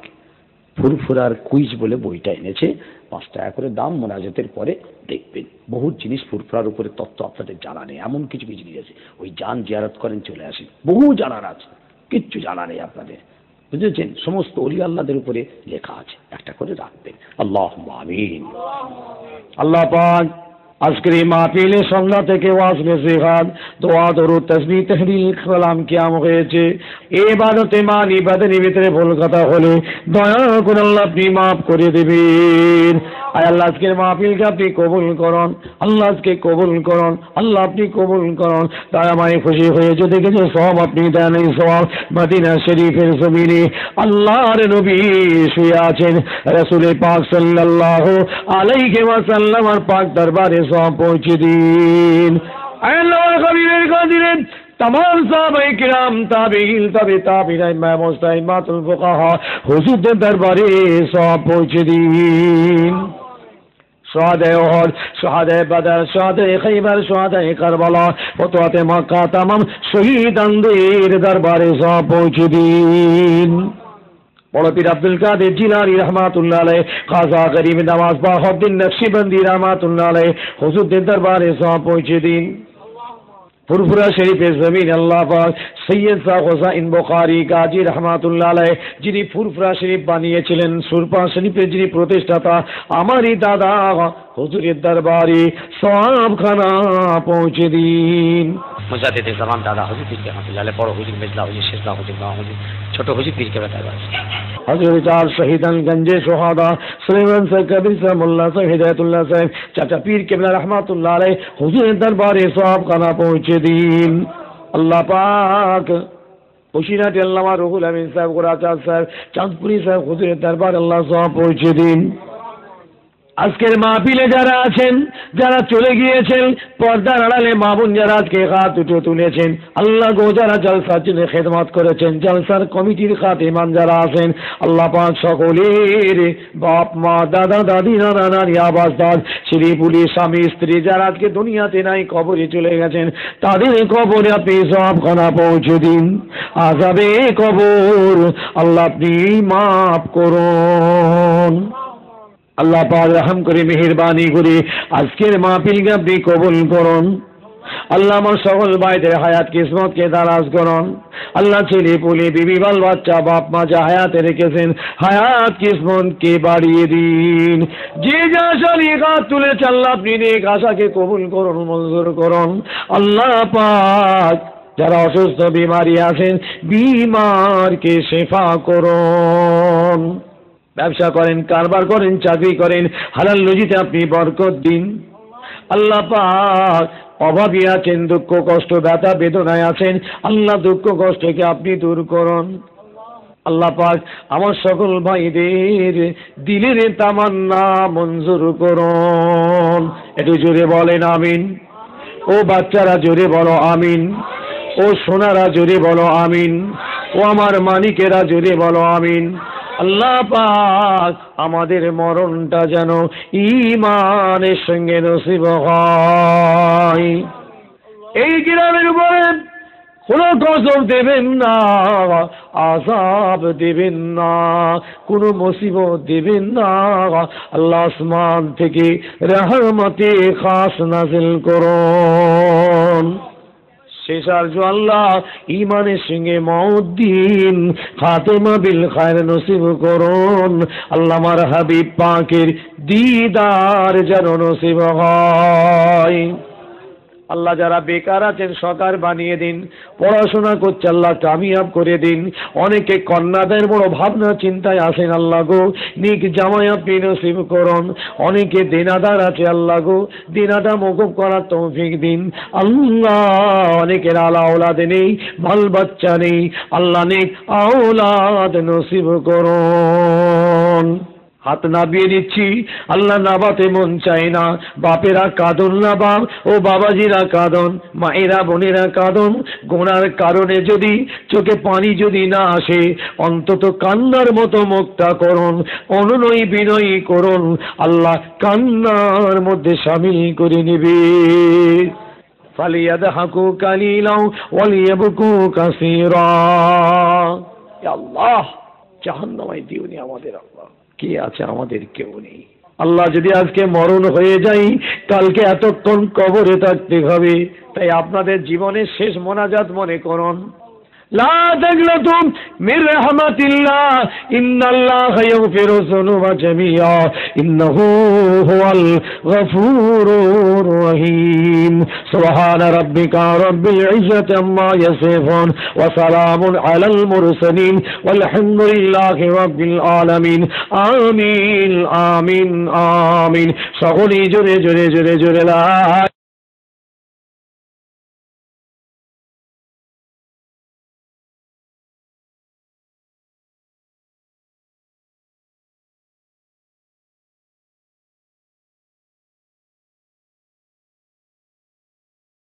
ইসলামের গুরুত্ব, কোরআনের গুরুত্ব, শরীয়তের গুরুত্ব, ইসলামের গুরুত্ব, আল্লাহর নবীর সত্যতা উপলব্ধি করতে পেরেছিলেন, বুঝতে পেরেছিলেন।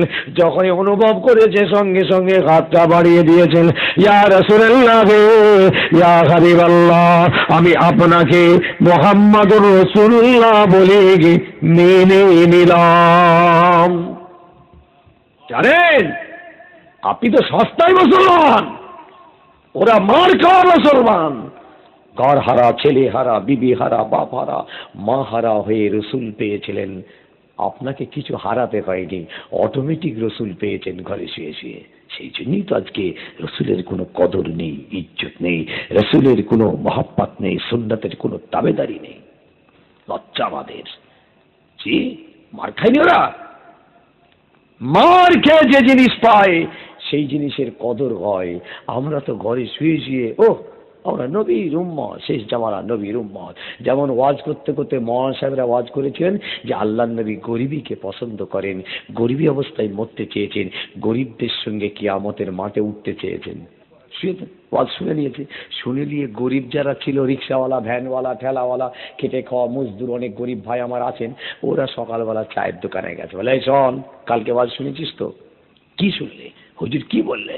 হুজুর বললে আল্লাহর নবী গরিবীকে পছন্দ করে, গরিবী অবস্থায় তিনি বাঁচতে চেয়েছেন, গরিবী অবস্থায় মরতে চেয়েছেন, আর গরিবদেরকে নিয়ে উনি কিয়ামতের মাঠে উঠবেন।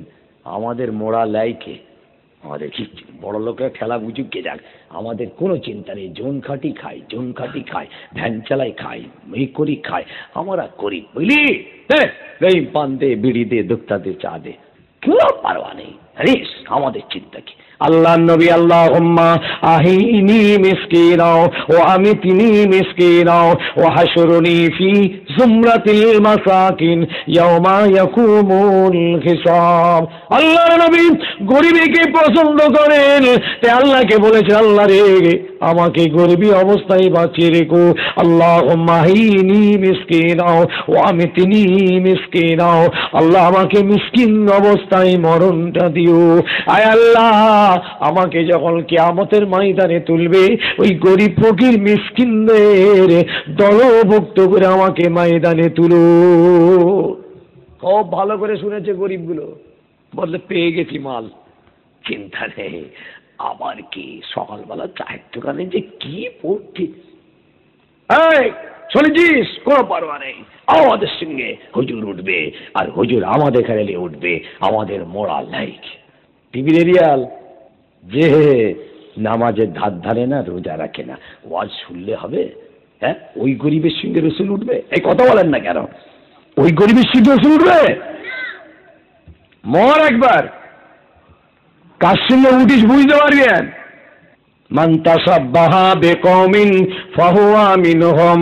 আল্লাহ রসুল বলছেন, যারা যে কওমের অনুসরণ করে, যে কওমের অনুকরণ করে, তাদের সঙ্গেই তাদের হাসরটা হয়ে যাবে। হুঁশিয়ার, তাদের সঙ্গে হাসর হবে যারা যাদের অনুকরণ করে চলে। এই যে হাতে বড় বড় সব নখ রেখেছেন না, এসব হচ্ছে নাসারাদের কাজ। বাড়ির বউ, ছেলে মেয়ে, যুবক জওয়ান, বাড়ির মেয়েরা সব বড় বড় নখ রেখে, আবার একটা নয় পাঁচখানা বলে, এসব নাসারাদের কাজ। কিয়ামতের ময়দানে ওই নাসারাদের সঙ্গে উঠবে। কথা বুঝেছেন? আর বলে কিনা, হুজুর যা বলে গেছে, আর চিন্তা নেই, মোড়া লাইকে, আমরা গরিব ভাবনা চিন্তা করুন। বেশি বাড়াবো না, একদম খুব সংক্ষেপ করে, খুব ঠান্ডা মাথায় বলছি, ভাবনা চিন্তা। ওয়াজ শুনবেন না, বহুত শুনেছেন, বড় বড় গল্প কাহিনী কেসা শুনে কিছু লাভ নেই, ভিতরে অল্প শুনুন, কাজ হোক। ভাইরা, বাপের আমার, ছেলে চোখ না, যুবক জোয়ানেরা, মায়েরা, বোনেরা আমার, তাই আপনাদের বলে যাই, হযরত আলী কারামাল্লাহু ওয়াজহু একটা মুসাফিরকে 3 দিন ধরে নিজের বাড়িতে নিয়ে গেছিলেন। ভাইরা আমার, এই মুসাফিরটা একজন মক্কার আর একজন ইহুদি, ঈমান আনে নাই, তখনও মুসলমান হয় নাই। সে খালি আল্লাহর নবীকে নিজে চোখে দেখবার জন্য মসজিদে হারামে সে বসেছিল। 3 দিন ধরে আল্লাহর নবীকে দেখতে চাইছে, বুঝতে চাইছে, কিন্তু চিনতে পারছে না, বুঝতে পারছে না, কাউকে ভয়ও জিজ্ঞাসা করছে না। গোপনে গোপনে আল্লাহর হাবিবকে একবার নিজে চোখে দেখতে চেয়েছে, এই জন্য নিজের বাড়ি ছেড়ে দিয়ে মসজিদে হারামের একধারে কোণে বসে আছে। ভাই আমার, হযরত আলী নামাজ পড়ে বেরিয়ে যাবেন, এশার ওয়াক্তে দেখে একজন বিদেশি বসে আছেন। হযরত আলী তাকে সঙ্গে করে বাড়িতে নিয়ে গেলেন, খাওয়া দাওয়া করে থাকার ব্যবস্থা করালেন। আলী কারামাল্লাহু ওয়াজহু জিজ্ঞেস করলেন না, ভাই তোমার নাম কি, কোথা বাড়ি? আর ইনিও বললেন না, ভাই আপনি কে, কোথায় নিয়ে যাচ্ছেন? ভালো করে বুঝবেন, কেউ কাউকে জিজ্ঞেস করেনি। একটা কিরম সাদাসিধে লোক দেখেন, একটা বিদেশি লোক বসে আছে, ঘরে নিয়ে গেছে, জিজ্ঞেস নেই, পড়া নেই, কোথাকার লোক, কি খবর না খবর। ভাই পারবো আমরা? করবো কি? প্রথম দিন গেল, দ্বিতীয় দিনে নামাজ পড়ে হযরত আলী মসজিদ থেকে বেরোচ্ছেন, দেখে আবার সেই লোকটা বসে আছে। হযরত আলীর মনে হলো, আলী চিন্তা করলেন এই মানুষটা যে কাজে এসেছিল সেই কাজটা তার পূরণ হয় নাই, এই জন্য হয়তো এখানে বসে আছে। এই মনে করে হযরত আলী দ্বিতীয় দিনে আবার নিজের বাড়িতে নিয়ে গিয়ে খাওয়া দাওয়া করে থাকার ব্যবস্থা করে দিলেন। তৃতীয় দিনে আলী মসজিদে হারাম থেকে নামাজ পড়ে বেরিয়ে যাবেন, আবার সেখানে তিনি বসে আছেন। 2 দিন মায়া হয়েছে, 3 দিনে হবে? আর আবার আলীর মনে মায়া হলো, লোকটা নিশ্চয়ই কাজ মেটে নাই, মসজিদে হারামে যে কারণে এসেছে এটা তার পূরণ হয় নাই, সেই জন্য এখন এখানে বসে আছে। হযরত আলী তৃতীয় দিনেও আবার তাকে সঙ্গে করে বাড়িতে নিয়ে গেলেন, একবার জিজ্ঞাসাও করেননি, আর ইনিও একবার জিজ্ঞাসা করেন নাই। কি রসুল মানুষ তৈরি করেছে গো! আপনার দরওয়াজায় যদি কেউ এসে বলে, হ্যাঁ, যদি এসে বলে, বাবা এখনো কেড়ে দেয়, বাবা সারাদিন খাওয়া হয়নি গো, বা মসজিদে কেউ বসে আছে, আপনি শুধু শুধু জিজ্ঞেস না করে তাকে ধরলি যে বাড়িতে যাবে? আপনিও যাবেন না, আর আপনি চাইলেও ও লোকও যাবে না। আলী কিন্তু 3 দিন নিয়ে গেছে। তৃতীয় দিনে আলী এবার জিজ্ঞেস করছেন, আপনার নাম কি, কোথা বাড়ি আপনার, কেন আপনি এসেছেন, 3 দিন মসজিদে হারামে বসে কেন? বুঝতে পারছেন এবার? কি বুঝতে পারছেন তো? 3 দিন পর জিজ্ঞেস করছে। ওই সময় মুসাফির বলেছিল, আপনার নাম আগে বলুন। যার বাড়িতে 3 দিন ধরে খেলেন, আরামের সঙ্গে থাকলেন, মেহমানদারি পেলেন, তাকে জিজ্ঞেস করছে, আপনি আগে আপনার নামটা বলুন। আলী বলছেন, আমার নাম আলী, আমার এটা বাড়ি, আমার নাম আলী, আমার নবীর নাম মুহাম্মদুর রাসূলুল্লাহ সাল্লাল্লাহু আলাইহি ওয়াসাল্লাম। ও মুসাফির, আমার নবীর আমি একজন নগণ্য গোলাম, আমি একজন আমার নবীর নগণ্য খাদেম, আমার নাম হলো আলী। মুসাফির বলছে, ভাই আলী রে, আপনাকে আমি একটা মনের কথা বলতে চাই, আপনি কাউকে না বলার ওয়াদা আগে করুন, আপনি কাউকে বলবেন না, আগে আপনি কথা দিন, আমার মনের কথাটা আপনাকে বলবো। আলী বলছেন, ভাই বলুন আপনি, আমি ওয়াদা করছি আপনার গোপন কথাটা আমার কাছে আমানত রয়ে যাবে। আমানত এরকম আছে মুসলমান? আলী বলছেন, আমি তোমার কথাটা গোপন রাখবো। কি বলো? এইবার মুসাফির বলছে, 3 দিন ধরে খেয়েছে তার বাড়িতে। শেষ করবো, তাদের শোনেন কথাটা। মুসাফির বলছেন, ভাই আলী, আমার নাম আবু যার গাফফারি, আমার বাড়ি হলো গাফফার গোত্রে। আমি কয়েকদিন ধরে মক্কায় মোহাম্মদ বলে একজন নবী বার হয়েছেন, তার কথাটা আমি শুনছি। তিনি নাকি হকের কথা বলেন, সত্যের কথা বলেন, ন্যায়ের কথা বলেন, আমানতের কথা বলেন, নামাজের কথা বলেন। তিনি নাকি নবী, তিনি চুরি করতে মানা করেন, ডাকাতি করতে মানা করেন, ব্যভিচারী মানা করেন, মদ খেতে মানা করেন। ও ভাই আলী রে, আমার মনে হতে লাগলো আমি একবার ওই মুহাম্মদকে নিজে চোখে দেখতে চাই। এই আশা করে আমি গাফফার গোত্র থেকে বেরিয়ে এসে মুহাম্মদকে দেখার আশায় মসজিদে হারামের ওই এক ধারে বসেছিলাম। ভায়ালি, কিন্তু মুহাম্মদকে আমি চিনতে পারছি না, কোনটা মুহাম্মদ কাউকে জিজ্ঞাসাও করতে পারছি না। যদি কেউ আমাকে ধরে মারে, ভায়ালি আমি ওই মুহাম্মদকে একবার নিজে চোখে দেখতে চাই। আবু যার গাফফারির কথা বলছি, রাসূল পাকের একজন জলিলকাত সাহাবা, টপ র্যাঙ্কের একজন সাহাবী। তারা জীবনী বললে বুঝতে পারছেন 2-4 দিন চলে যাবে, শেষ হবে না। আবু যার গাফফারি, ইনি ইসলাম আনছেন। এবার দেখেন, আমি একবার দেখতে চাই আপনি মোহাম্মদের একজন নগণ্য গোলাম হয়ে, নগণ্য খাদেম হয়ে, আপনার মনে যদি এত মায়া হয়, এত দয়া হয়, এত ভালোবাসা থাকে, একজন বিদেশি পরদেশী আজান শুনেনি, আবু বকর আজান শুনি না, হযরতে খাব্বাব আজান শুনে নাই, হযরতে যায়েদ আজান শুনে নাই, হযরতে খুবাইব আজান শুনে নাই, হযরতে উমর আজান শুনে নাই, আপনি আজান শুনেছিলেন, তাই আপনি খুব সহজে মুসলমান। আল্লাহ নবী কে দেখিয়ে দেখিয়ে আবু জেহেল খালিদ বিন ওয়ালিদকে বলছো, রে খালিদ, ওই মুহাম্মাদের সঙ্গে সামনাসামনি মোকাবেলা করে পারা যাবে না। তাহলে কি করা যাবে? এখন উপায়, লড়াইয়ের ময়দানে পেয়েছি, তুমি যা বলেছো ঠিক কথাই, ওরা কিন্তু জান দিয়ে লড়বে, জানটাকে শহীদ করে দেবে। কিন্তু কি উপায়? আবু জেহেল বলল, উপায় একটা বার করেছি আমি, এক্ষুনি মোহাম্মদ নামাজ পড়বে। দেখ, ও জামাত ছাড়বে না, নামাজ ছাড়বে না, যুদ্ধের ময়দান হলে কি হবে, মোহাম্মদ ঠিক নামাজ পড়বে। ব্যাস, ও যখন ইমামতির জায়গায় যাবে, সাহাবাদের, ওর ভক্তদের যখন কাতারে দাঁড় করিয়ে মুক্তাদি বানিয়ে ও যখন সেজদাই চলে যাবে সকলকে নিয়ে, আর ঠিক সেই সময় আমরা অপারেশনটা চালাবো। কে বলছে গো? বুঝতে পারছি না, কি বুঝতে পারেনি, খালি বকেই যাচ্ছি আর খালি পানি চিবোচ্ছে, খৈনিই দিচ্ছে, খৈনিই বুনছে, খৈনিই বুনছে, পানি খেচ্ছে, কি আওয়াজ বুঝতেছে। বেশি আওয়াজ শুনতে হবে না, অল্প শোনেন, খাঁটি শুনুন, বেশি খেতে হবে না, অল্প খান, খাঁটি খান। আমি আমজাদ ভাই এরকম বলে, নামাজ বেশি পড়তে হবে না, বেশি ইবাদত করতে হবে না, ভাবছেন কিচ্ছু ইবাদত করতে হবে না, ফরজ আর ওয়াজিব আর সুন্নতে মুআক্কাদা 3টে আদায় করেন হবে। আর বড় লোকদের জন্য 3টে বাড়তি আছে, হজ যাকাত করবেন, ওটা বড় লোক ভাববে। গরিব মানুষ নামাজ আর রোজায় 2টো জিনিস, সব্বরাত ফব্বরাত থাকে, এখন অত খাটতে হবে না। চরিত্রটা ঠিক করুন, আখলাকটা ঠিক করুন, আদর্শের মানুষ তৈরি হন, গালাগালি বন্ধ করুন, গীবত গিল্লা বন্ধ করুন, বাপ মাকে মারা বন্ধ করুন, এতিমের মাল মারা বন্ধ করুন, হক মারা বন্ধ করুন, যে আমানতের খিয়ানত করবেন না, ওয়াদা করে ওয়াদা পূরণ করুন, এই সব কাজগুলো করেন। বেশি নামাজ পড়তে হবে না, উঁচু করতে হবে না, পেয়েছো নামাজ পড়তে হবে না, ও চোখ বাড়াতে নামাজ, হ্যাঁ একবারে মসজিদে যে, মাজারে যে, আর কানতে কেন যে আল্লাহ বাপের সঙ্গে মামলাটা চলছে যেন জিতে যায়। মসজিদে ঢুকে নামাজ পড়ে আর ওলির মাজারে যে বলছে, হুজুর খাস করে মামলা ডিগ্রি যেন হয় বাপের সঙ্গে, খোদার মার হবে তোর উপরে, বাপের সঙ্গে মামলা করছে, সব বারাতে রাতে দোয়া চাইছে। জানেন, আবু জেহেল বলল, খালিদ বিন ওয়ালিদ, মোহাম্মদ যখনই সেজদায় চলে যাবে, সঙ্গে সঙ্গে অপারেশন চালিয়ে দেওয়া হবে।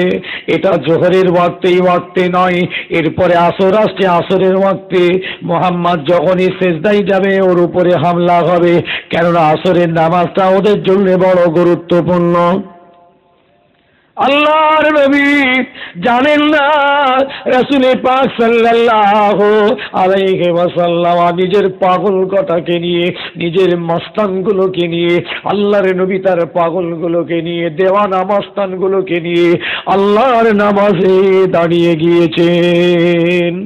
ইমামতির জায়গায় দাঁড়িয়ে নামাজ শুরু করবেন, আসমান থেকে জিবরিল আমিন ছুটে আসছেন, ইয়া রাসূলুল্লাহ, ইয়া হাবিবাল্লাহ, হুজুর নামাজটা শুরু করবেন না।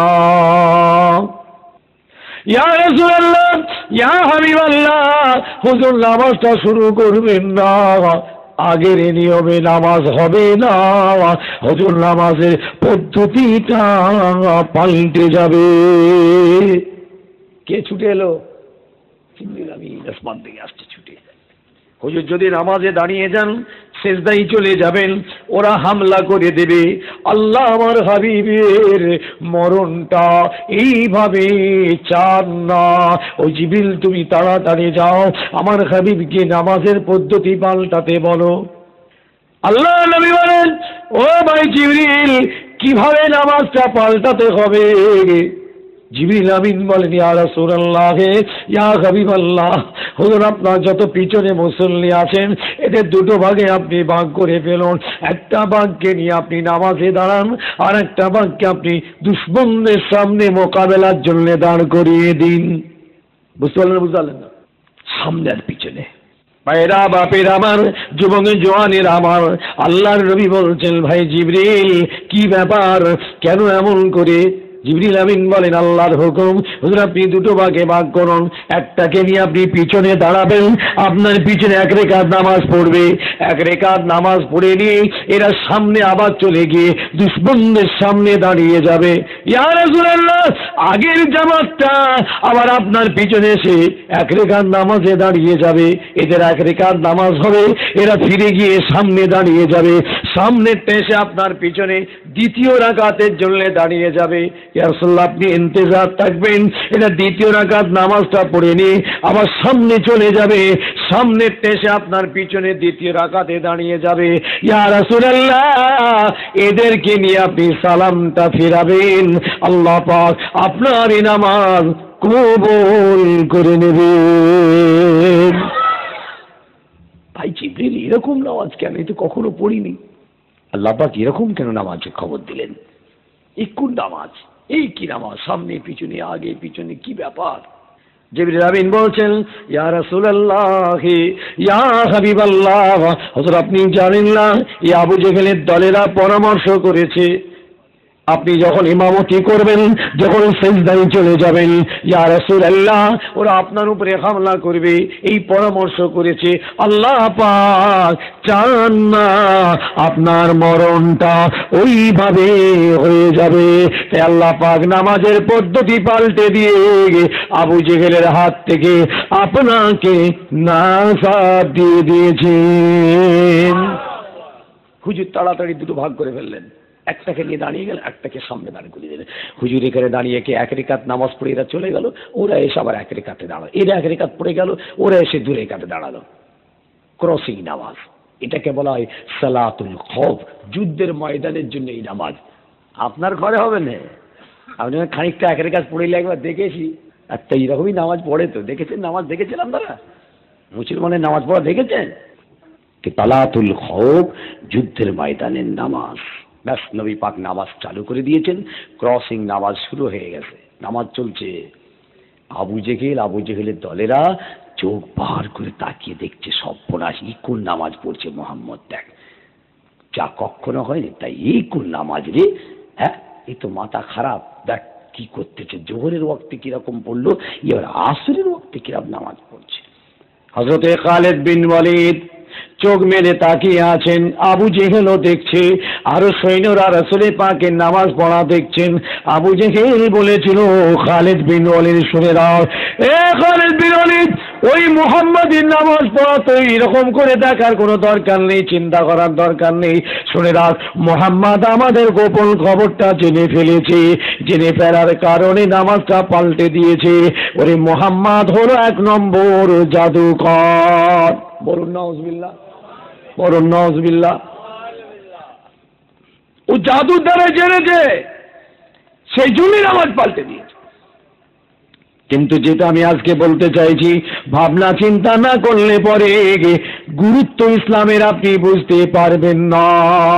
ওয়াজ শুনলে হবে না, আওয়াজ শুনলে হবে না, নকল শুনলে হবে না, কায়া আকৃতি দেখলে হবে না। ভাইয়েরা বাপেরা, একটু ভাবনা চিন্তা করুন। আজ আমি ছোট ভাই হিসাবে বলে যাচ্ছি, একটু যদি ফেকেলে করেন, খানিকটা সময় যদি দিন ইসলামের জন্য একটু ভাবনা চিন্তা করেন, সিরাতাল মুস্তাকিমের রাস্তাটা আপনাদের জন্য নসিব হয়ে যাবে। ভাইয়েরা, খালিদ বিন ওয়ালিদ আবু জেহেলকে বলেছিল, ও আবু জেহেল শুনি রাখ, তুই পাগল বলতে পারিস, মোহাম্মদকে জাদুকর বলতে পারিস, তুই মোহাম্মদকে মৃত্যুক ভণ্ড বলতে পারিস, কিন্তু আমি খালিদ বিন ওয়ালিদ ওই মোহাম্মদের নামাজ পড়ার পদ্ধতি আমি দেখে দেখে ভেবে চিন্তা ভাবনা করতে করতে কেন মোহাম্মদ নামাজ পাল্টে দিল, কেন মোহাম্মদ আসরের ওয়াক্তে নামাজ পাল্টালো, এই ভাবনা চিন্তা করতে করতে আমি যেটা বুঝতে পেরেছি, মোহাম্মদুর সত্য, মোহাম্মদুর রাসূলুল্লাহ। জোরে বলেন, সত্য মোহাম্মদুর রাসূলুল্লাহ। ও আবু জেহেল শুনে রাখ, মোহাম্মদ যদি সত্য নবী না হবে, আমাদের গোপন খবরটাও কখনোই জানতে পারতো না, ও নামাজ কখনোই পাল্টাতে পারতো না। ওর খোদা ওকে জানিয়ে দিয়েছে, ওর আল্লাহ ওকে জানিয়ে দিয়েছে। শুনে রাখ, আমি ওই মোহাম্মদকে মোহাম্মদুর রাসূলুল্লাহ বলি ঈমান এনে মুসলমান হয়ে গেলাম। কেউ বলেনি কলমা পড় যে, আর ওর কানে কেউ আজানও দেয়নি ছোটবেলায়। ওর বাপ দাদা মুসলমান নয়, সেই খালেদ বিন ওয়ালিদ কিভাবে ঈমান আনলো বলেন বলেন? নবী পাক সাল্লাল্লাহু আলাইহি ওয়াসাল্লামের নামাজের পদ্ধতি পাল্টে যাওয়া দেখে খুব ভাবছিলেন। এই ভাবতে ভাবতে চিন্তা করতে করতে বাবা ছিলেন লাহাদ, মানে সন্দুকে ভিতরে বেহেরি করবে। ব্যাস বলা হলো, যিনি সর্বপ্রথম এসে পৌঁছাতে পারবেন কাল, তিনি সেই কবরটা খুঁড়বেন। দেখা গেল যিনি মাহের, তিনি প্রথম এসেছিলেন, তাই রাসূল পাক সাল্লাল্লাহু আলাইহি ওয়াসাল্লামের মাকবারাটা বেহেরি হয়েছিল। লাশ মোবারকটাকে একটু ভেতর দিকে ঠেলে দেওয়া ছিল। একদম সহি রিওয়ায়াত বলছি আপনাদের। আল্লাহ নবীর কবরে নামলেন, সাহাবায়ে কেরামদের ভিতরে হযরতে আলী, আব্বাস লাশ মোবারকটাকে দিয়ে মাটি চাপা দিয়ে যখন উপরে উঠে আসছেন, তখন হযরতে ফাতেমাতুজ জোহরা ওইখানটায় আছেন। ফাতেমাতুজ জোহরা কাঁদছেন, মাটি দিচ্ছেন সব, মিনহা খালাকনাকুম। আর এটাও বলে দিই, জানাজার নামাজ নবী পাক সাল্লাল্লাহু আলাইহি ওয়াসাল্লামের কেউ ইমাম হয়নি। আল্লাহ রাসূলের কি ইমাম হবে? বাপ বলেন, কি ইমাম হবে? এই আমার রাসূলুল্লাহ আবার কি ইমাম? নবী তো ইমাম, দুনিয়ার ইমাম, আখিরাতের ইমাম, জান্নাতের ইমাম, কিয়ামতের ময়দানের ইমাম। তা রাসূল তো ইমাম, তার আবার ইমাম কে হবে? কেউ ইমামতি করেননি, খালি সাহাবারা গেছেন, সালাম আর দরুদ পড়ে চলে এসছেন। তারপরে মেয়েরা গেছেন, সালাম দরুদ পড়ে চলে এসছেন। তারপরে বাচ্চারা গেছেন, সালাম আর দরুদ পড়ে চলে এসছেন। কেউ ইমামতি করেননি, কেউ ইমাম হননি। রাসূল পাকের উপরে খালি দরুদ আর সালাম পড়া হয়েছে। জি, করার কোনো দরকার নেই। ভাই সাহেব সোমবার ইন্তেকাল হলেন, অনেকে বলছেন মঙ্গলবার দিন দাফন হয়েছিল, কেউ বলছেন না বুধবার। বেশি মত কিন্তু বুধবার দিন।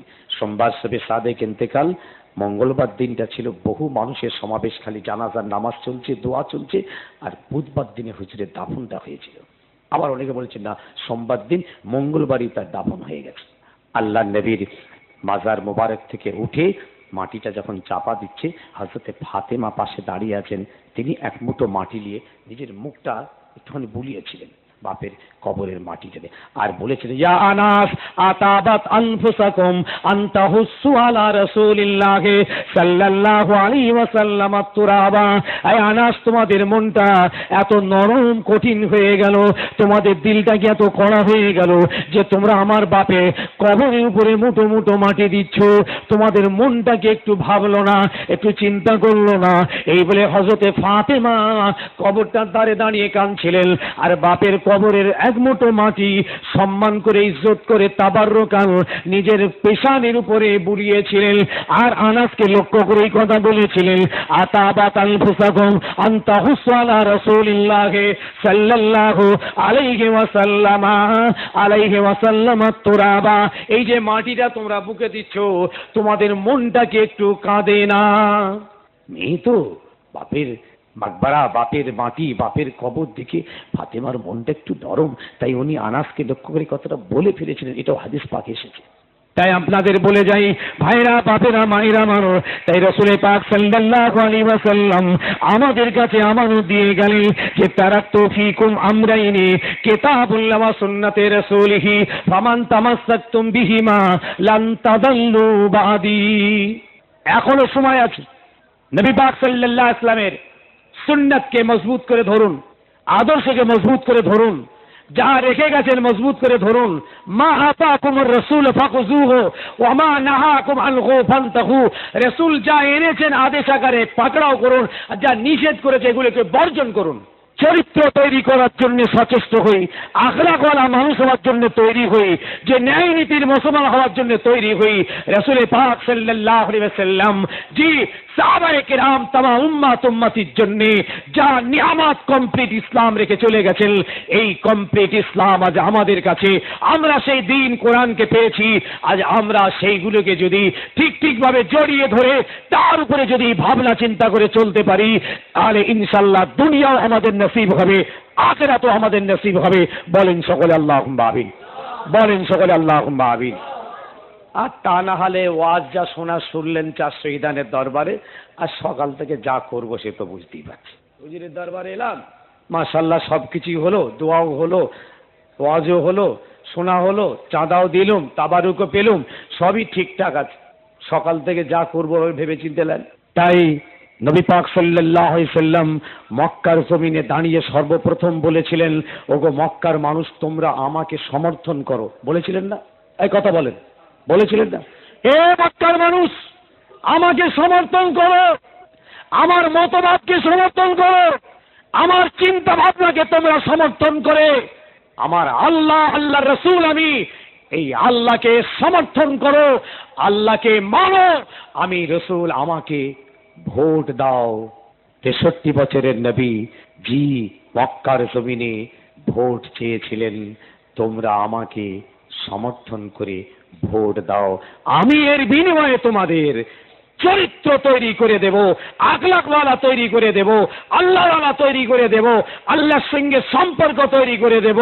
শুধু তাই নয়, এর বিনিময়ে আমি তোমাদেরকে আল্লাহর হাত থেকে ছাড় করিয়ে রহমতের জান্নাতের জান্নাতি বানিয়ে দেব। জোরে বলুন।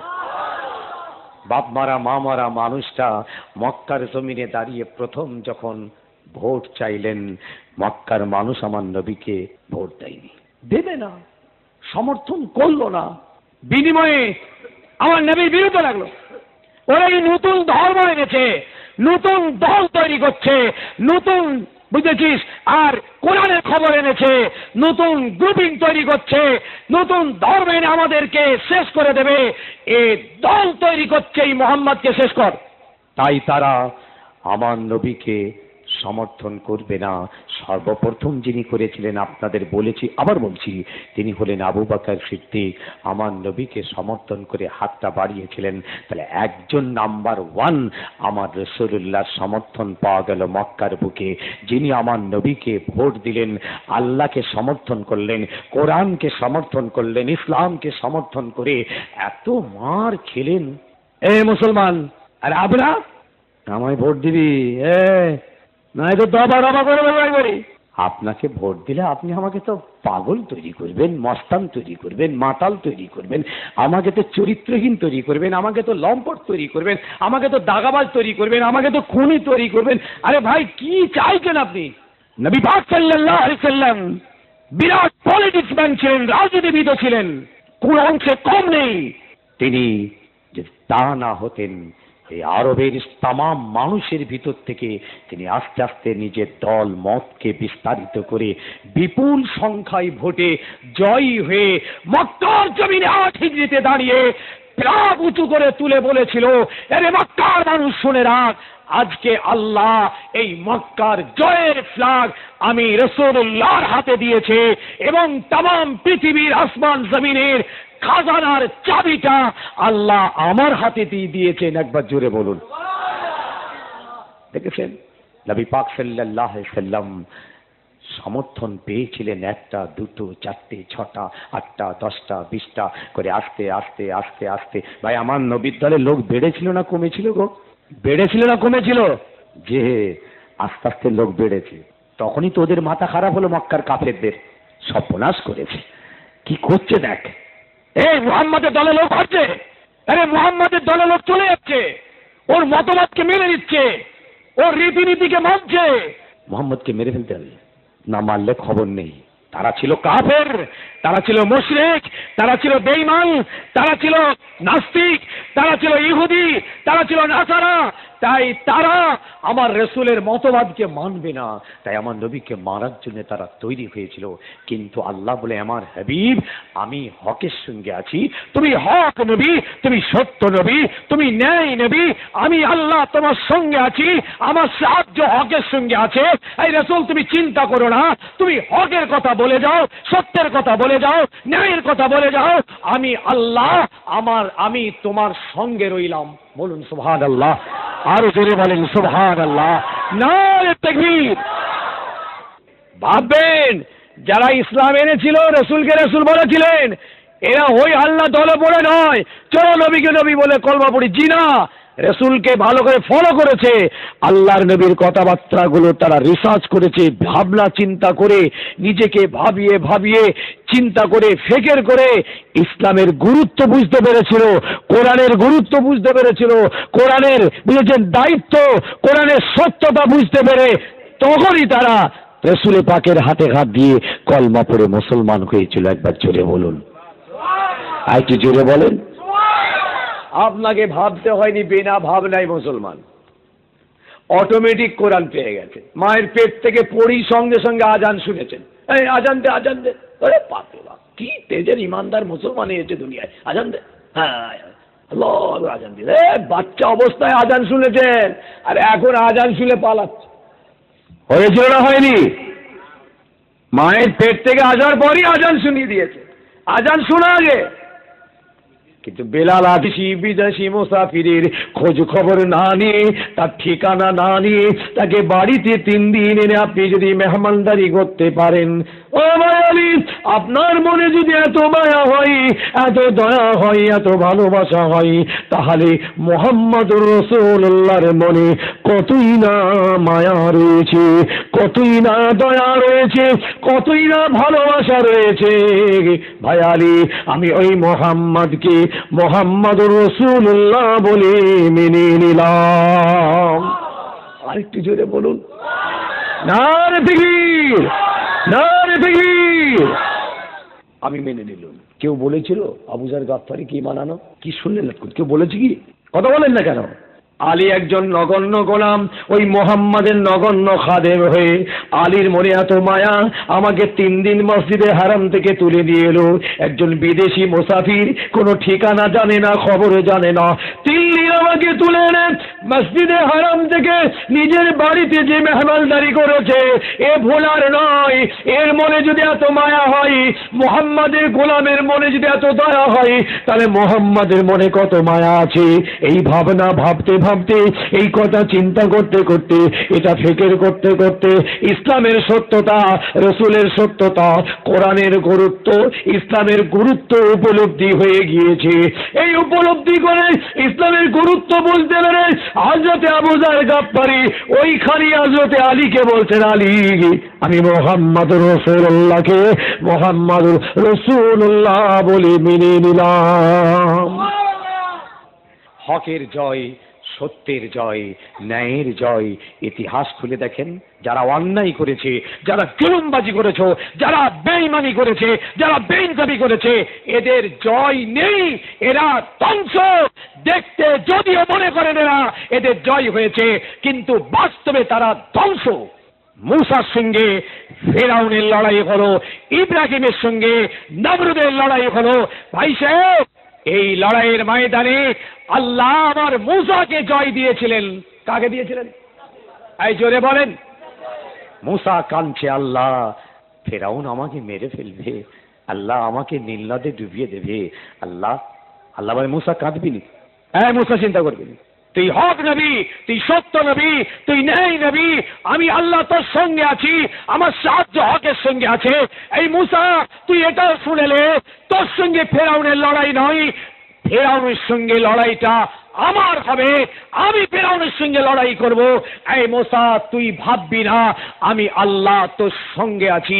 তাই জয় হয়েছিল মূসার, হকের জয় হয়েছিল, সত্যের জয় হয়েছিল, ন্যায়ের জয় হয়েছিল, হকের জয় হয়েছিল।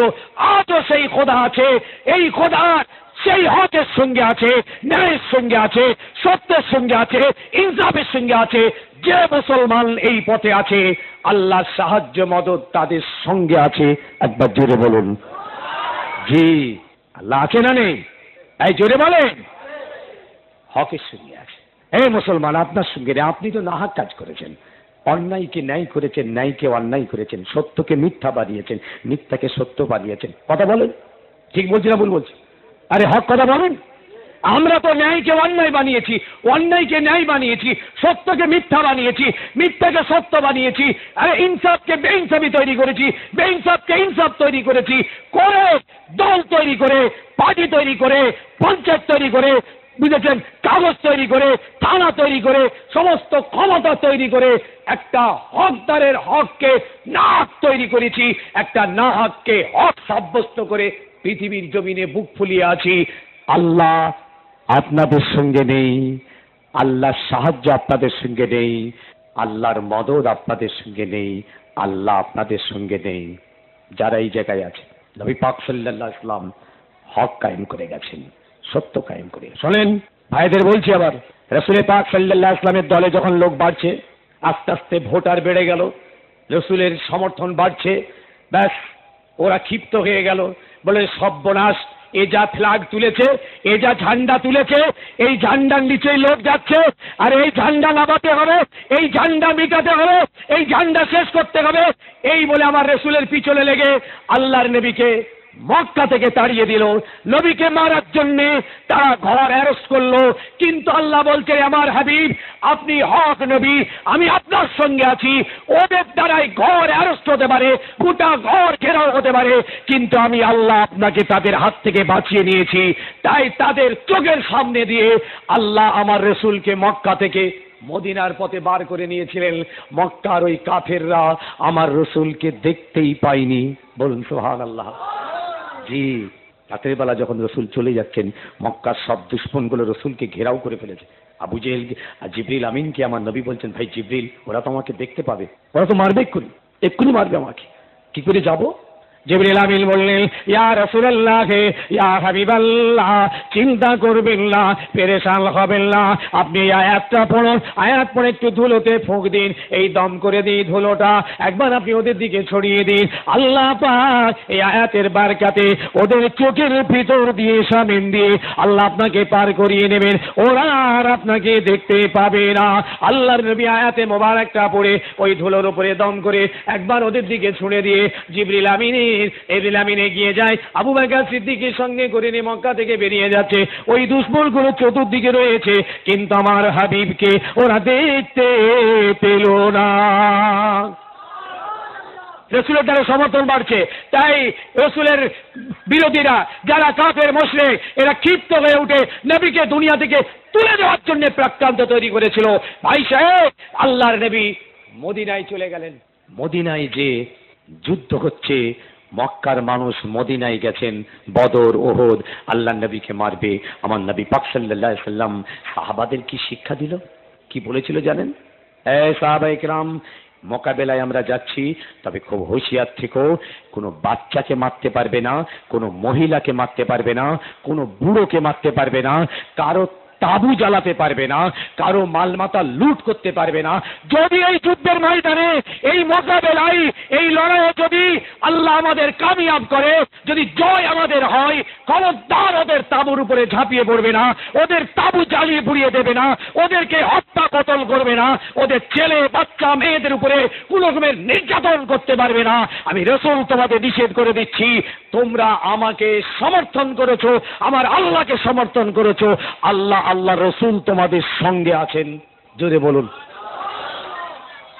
আর আজকে আমার মুসলমানদের হালত সব বললে আর কিছু থাকবে?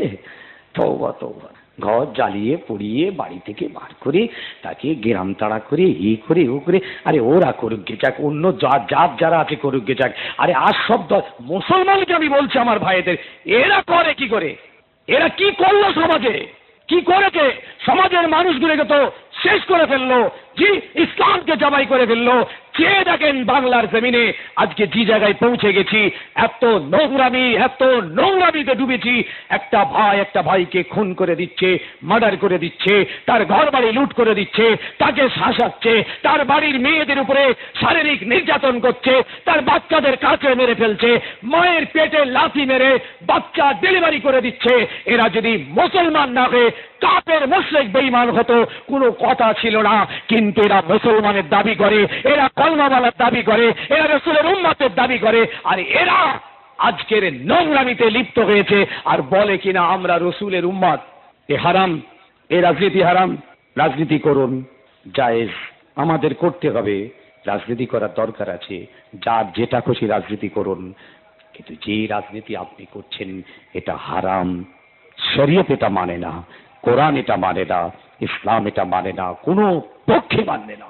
যে আমি ভাইদের অনুরোধ করছি যে করুন, ও কাজ করবেন না। কিন্তু আল্লাহর নবী কি বললেন বাবারা, যুদ্ধে জয় হয়ে গেল, দুশমনরা পার হয়ে গিয়েছে, আল্লাহ নবী সাহাবারা বলেন ইয়া রাসূলুল্লাহ, ইয়া হাবিবাল্লাহ, আল্লাহ আমাদের জয় দিয়েছেন, আল্লাহ আমাদের কামিয়াব দিয়েছেন, এখন ফ্ল্যাগ আমাদের হাতে, ঝান্ডা আমাদের হাতে, ইয়া রাসূলুল্লাহ আপনি অনুমতি দিন। ওরা আমাদের তাড়িয়ে দিয়েছিল, আপনাকে সমর্থন করার জন্য ওরা আমাদের মেরেছিল, ঘরবাড়ি ছাড়া করেছিল, ঘরবাড়ি জ্বালিয়ে দিয়েছিল, অত্যাচারের রোলার করেছিল, ইয়া রাসূলুল্লাহ আপনি একবার আমাদের অনুমতি দিন, ওদের জবাবটা দিয়ে দিন। আল্লাহ নবী বললেন না বাবা, মেরো না, মারা যাবে না, আল্লাহ পাক আমাকে মারার জন্য পাঠান নাই, আল্লাহ আমাকে রাহমাতাল আলামিন করে পাঠিয়েছেন। একটাও দেখাতে পারবেন না নবী পাক সাল্লাল্লাহু আলাইহি ওয়াসাল্লাম তাদের উপরে অত্যাচার করেছিল ক্ষমতা পেয়ে।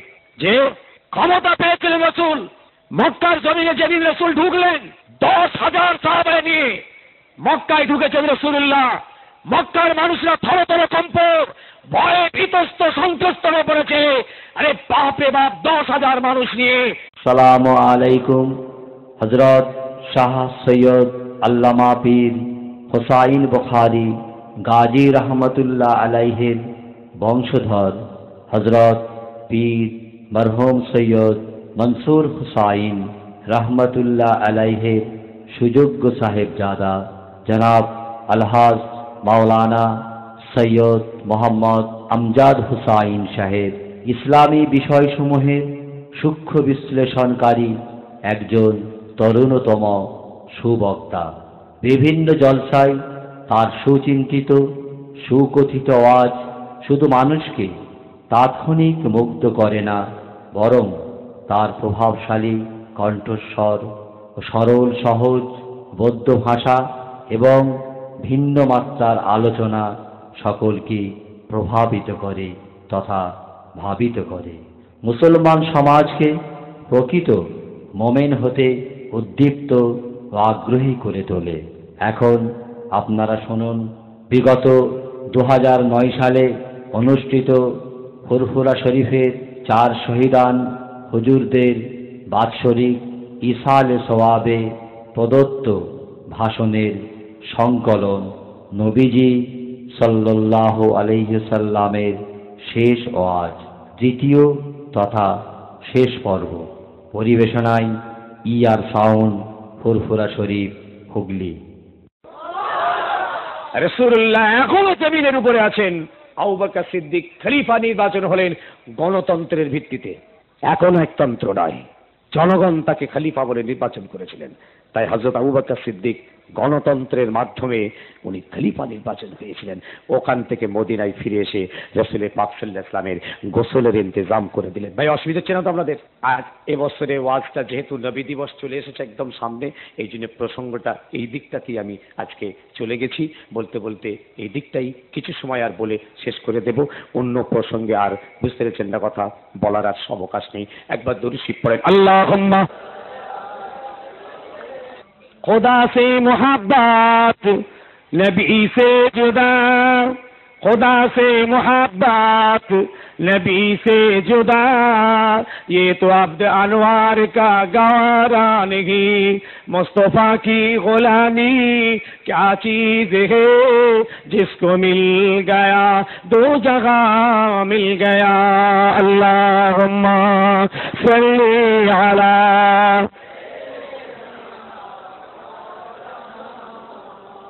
वाला आले सय्यिदीना।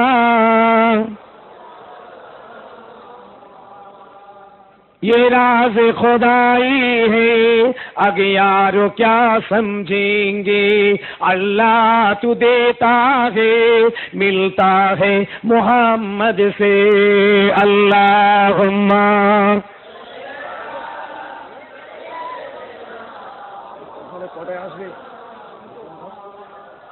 মাশাআল্লাহ মাশাআল্লাহ। শহীদানদের দরবারের মানুষ আজকে দিল মন দিমাগ সবটাই যেন আজকে একটা অন্যরকম।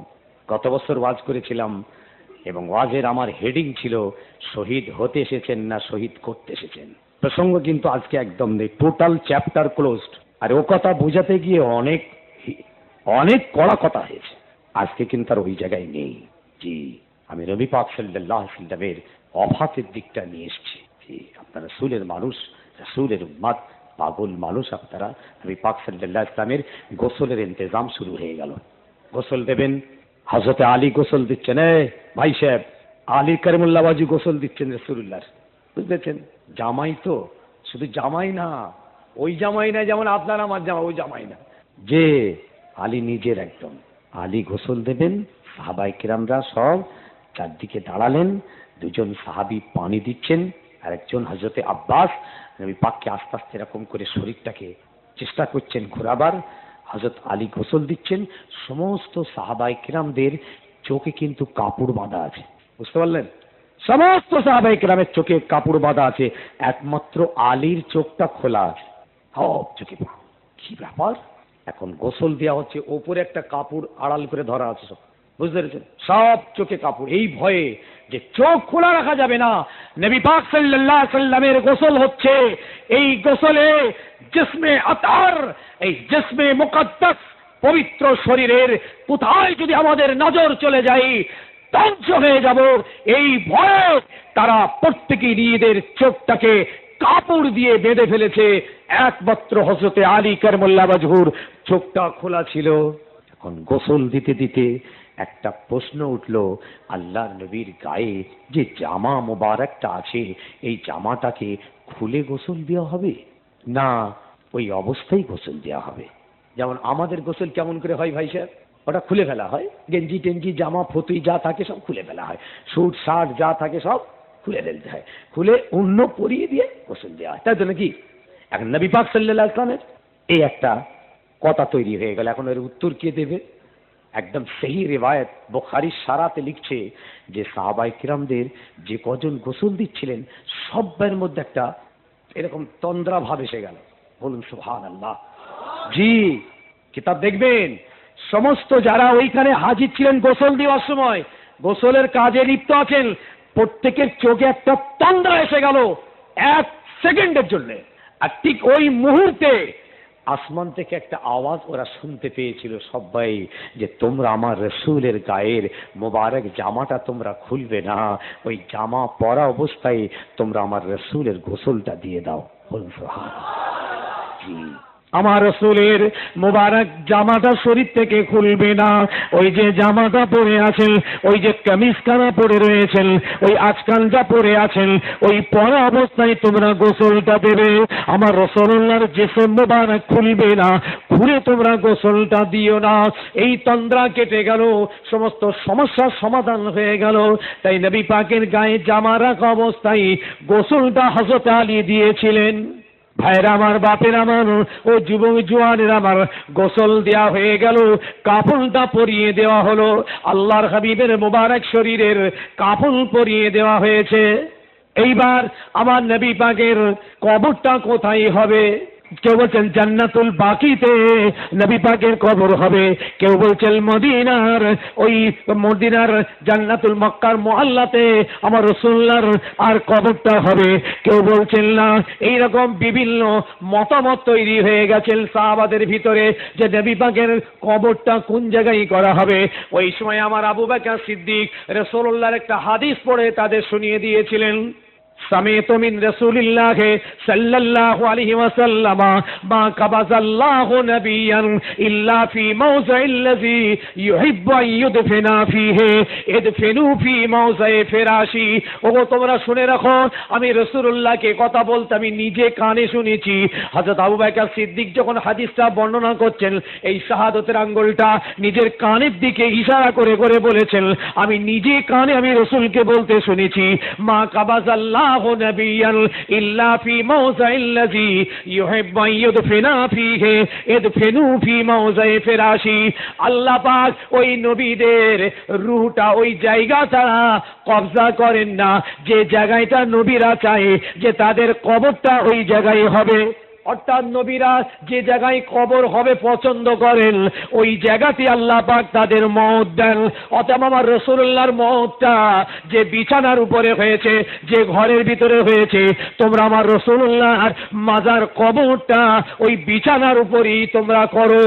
যে রওজা আমরা দেখছি, এই রওজাটা কোথায়? ওটাই তো হুজুরের ঘর। ওই ঘরেই হুজুর থাকতেন, ওই বিছানার উপরে রাসূল আরাম করতেন। আবু বকর সিদ্দিকের হাদিস আমি নবীকে বলতে শুনেছি, তোমরা বিভ্রান্ত হয় না, তোমরা ওইখানেই কবর করো। আবু বকর সিদ্দিকের কথা মতো সাহাবায়ে কেরামরা সব স্থির হয়ে গেলেন। ব্যাস নবী পাক সাল্লাল্লাহু আলাইহি ওয়াসাল্লাম জি বিছানা, হযরত আয়েশা সিদ্দিকার যে বিছানা, ওই জায়গাটা সরিয়ে দিয়ে ওখানটাই কবর দেওয়া হলো। জি, আর খানিকটা জায়গা ঘিরে দেওয়া হলো। আয়েশা সিদ্দিকা এদিকে থাকতে লাগলেন, নবী পাক সাল্লাল্লাহু আলাইহি ওয়াসাল্লাম ওই দিকটায় আছেন।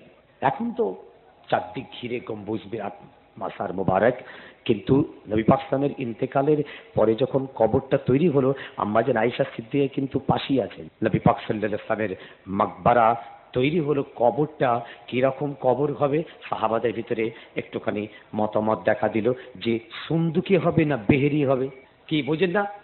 আমাদের দেশে আছে না একটা সুন্দুকে এরকম সোজাসুজি কবর খোঁড়া হয়, আর একটা এরকম বেহেরি করা হয়, ভিতর দিকে লাশটাকে ভেতরে দেওয়া হয়। কি ভাই আছে তো বিভিন্ন জায়গায় বিভিন্ন রকম। তার মানে রাসূলুল্লাহর কবরটা কেমন হবে?